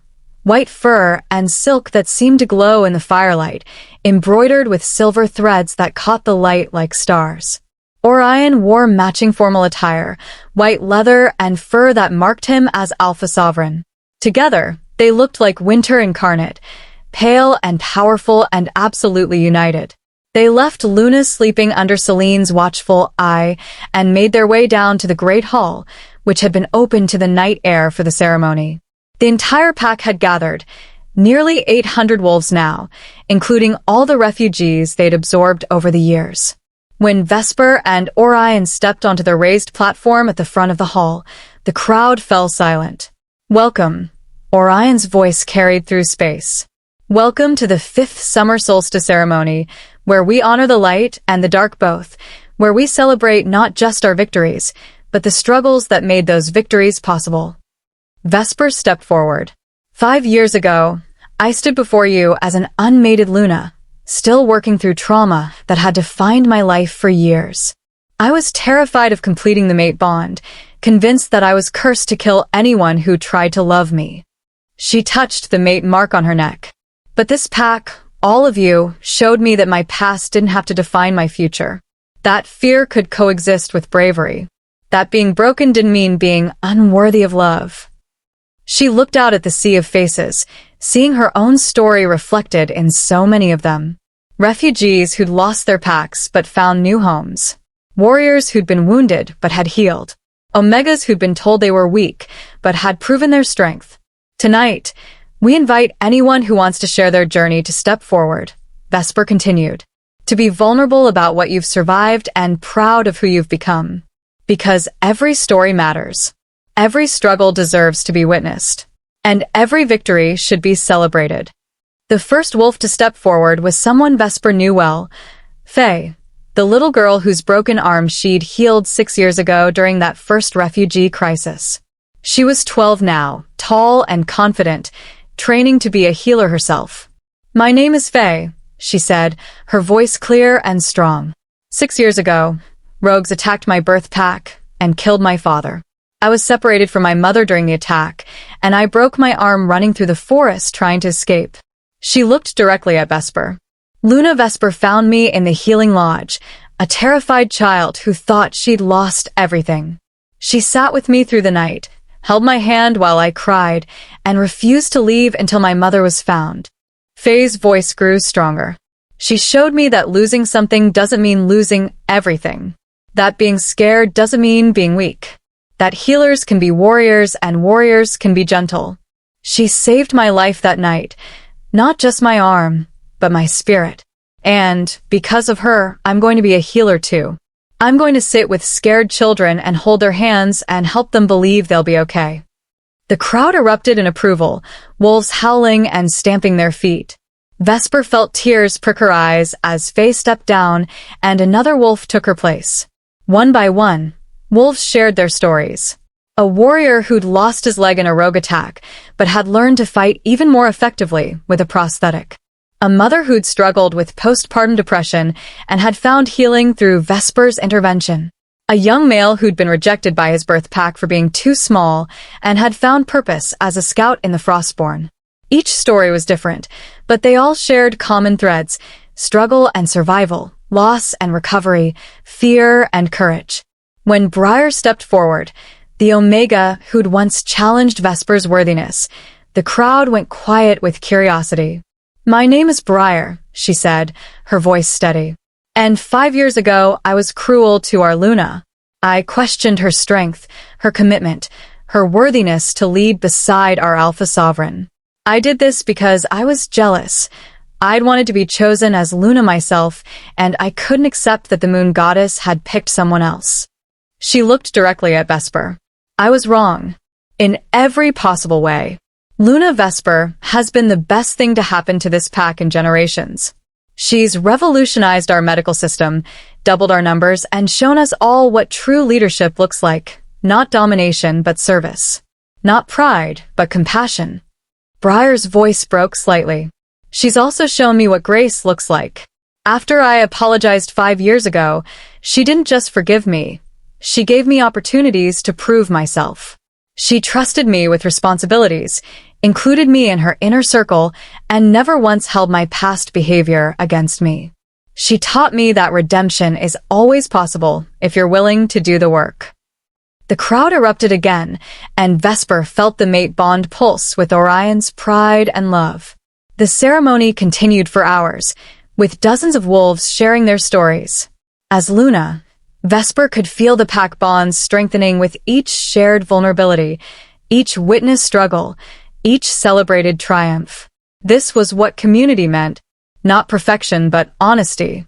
Not strength without weakness, but the acknowledgement that both could exist in the same person. As the ceremony drew to a close and the celebration shifted into dancing and feasting, Celine approached Vesper with Luna, now awake and demanding to see the bonfires. "She's as stubborn as her mother," Celine said with fond exasperation, handing the toddler over. Woke up the moment the ceremony started and insisted on being brought down. Luna wrapped her arms around Vesper's neck. "Mama, everyone was telling stories. Can I tell a story?" "When you're older," Vesper promised. "When you have your own story to tell about struggles you've overcome and victories you've won." But I have a story now. Luna protested. About the bad dream I had last week and how Papa sang to me until it went away. Vesper and Orion exchanged glances, both fighting smiles. That is a good story, Orion agreed. Maybe next year, when you're 4, you can share it. Luna seemed satisfied with this compromise. She squirmed to be put down and immediately ran toward the nearest bonfire, where other children were playing under adult supervision. Vesper watched her go, marveling at the fearlessness of a child who'd never known exile or rejection, or the feeling of being unwanted. Luna would grow up secure in her pack's love, confident in her gifts, unafraid of being different. Everything Vesper had never had, Luna would take for granted. And that was exactly as it should be. You're thinking about the past, Orion observed, sliding his arm around her waist. Just comparing it to the present, Vesper said. Thinking about how far I've come. How different my life is now from what I thought it would be. Happy different or sad different? The happiest difference imaginable, Vesper said, turning in his arms to face him. 7 years ago, I was alone in a stone cairn, convinced I was cursed, waiting to die. Now I have you and Luna and this pack and a purpose that fills every day with meaning. I have everything I never dared dream of. Orion kissed her softly. And the Frostborne realm has everything it needs, a Luna who leads with compassion, heals with extraordinary gifts, and shows us all what true strength looks like. They stood there for a long time, watching their daughter play, feeling the pack bonds pulse warm and content around them, marveling at the life they'd built together. Years from now, other young Omegas would come to Vesper, feeling cursed, feeling different, feeling like they'd never belong anywhere. And Vesper would tell them her story about living alone in a mountain cairn, about 12 white wolves scratching at her door during a blizzard, about falling in love with an alpha king who saw her blessing instead of her curse. She'd tell them, I thought I was cursed. I thought my appearance and my gift made me dangerous. I thought I was meant to die alone to protect everyone else. But the moon goddess had different plans. She marked me pale, so my true mate would recognize me. She gave me healing gifts so I could save his life. She led him to my door when I'd given up hope. Everything I thought was a curse was actually a blessing I hadn't learned to see yet. She'd introduced them to Orion, still tall and strong, still looking at her with the same love he'd shown that first morning after the blizzard. She'd show them Luna and any other children they had, proof that true mates could build forever together. And she'd end with the same words every time. Sometimes the right person doesn't come when you're ready for them. Sometimes they come when you need them most, when you've given up, when you're sure you're meant to be alone. That's when the moon goddess shows you that you were never cursed. You were just waiting for someone brave enough to see your blessing. Those young Omegas would leave her presence standing taller, believing a little more firmly that their differences weren't weaknesses, but strengths waiting to be discovered. That isolation was temporary. That somewhere out there, their true mate was waiting, maybe in the form of 12 white wolves scratching at their door during a blizzard. As the summer solstice celebration continued into the night, bonfires blazing, wolves dancing, Luna's delighted laughter ringing across the valley, Vesper felt a peace, so complete it made her eyes burn with grateful tears. She wasn't cursed. She never had been. She was blessed beyond measure. And she was finally, eternally, completely home. The Yendi. Thank you for joining us on Vesper and Orion's journey through the Frostborne realm. If this tale of cursed Omegas and patient Alphas, of healing and hope and love that waits, touches your heart, howl at that like button, subscribe to Wolf Heart Tales for more stories of fated mates and winter wolves, and share your thoughts in the comments below. Until the next full moon rises, may you find your own true mate and the courage to believe in blessings instead of curses.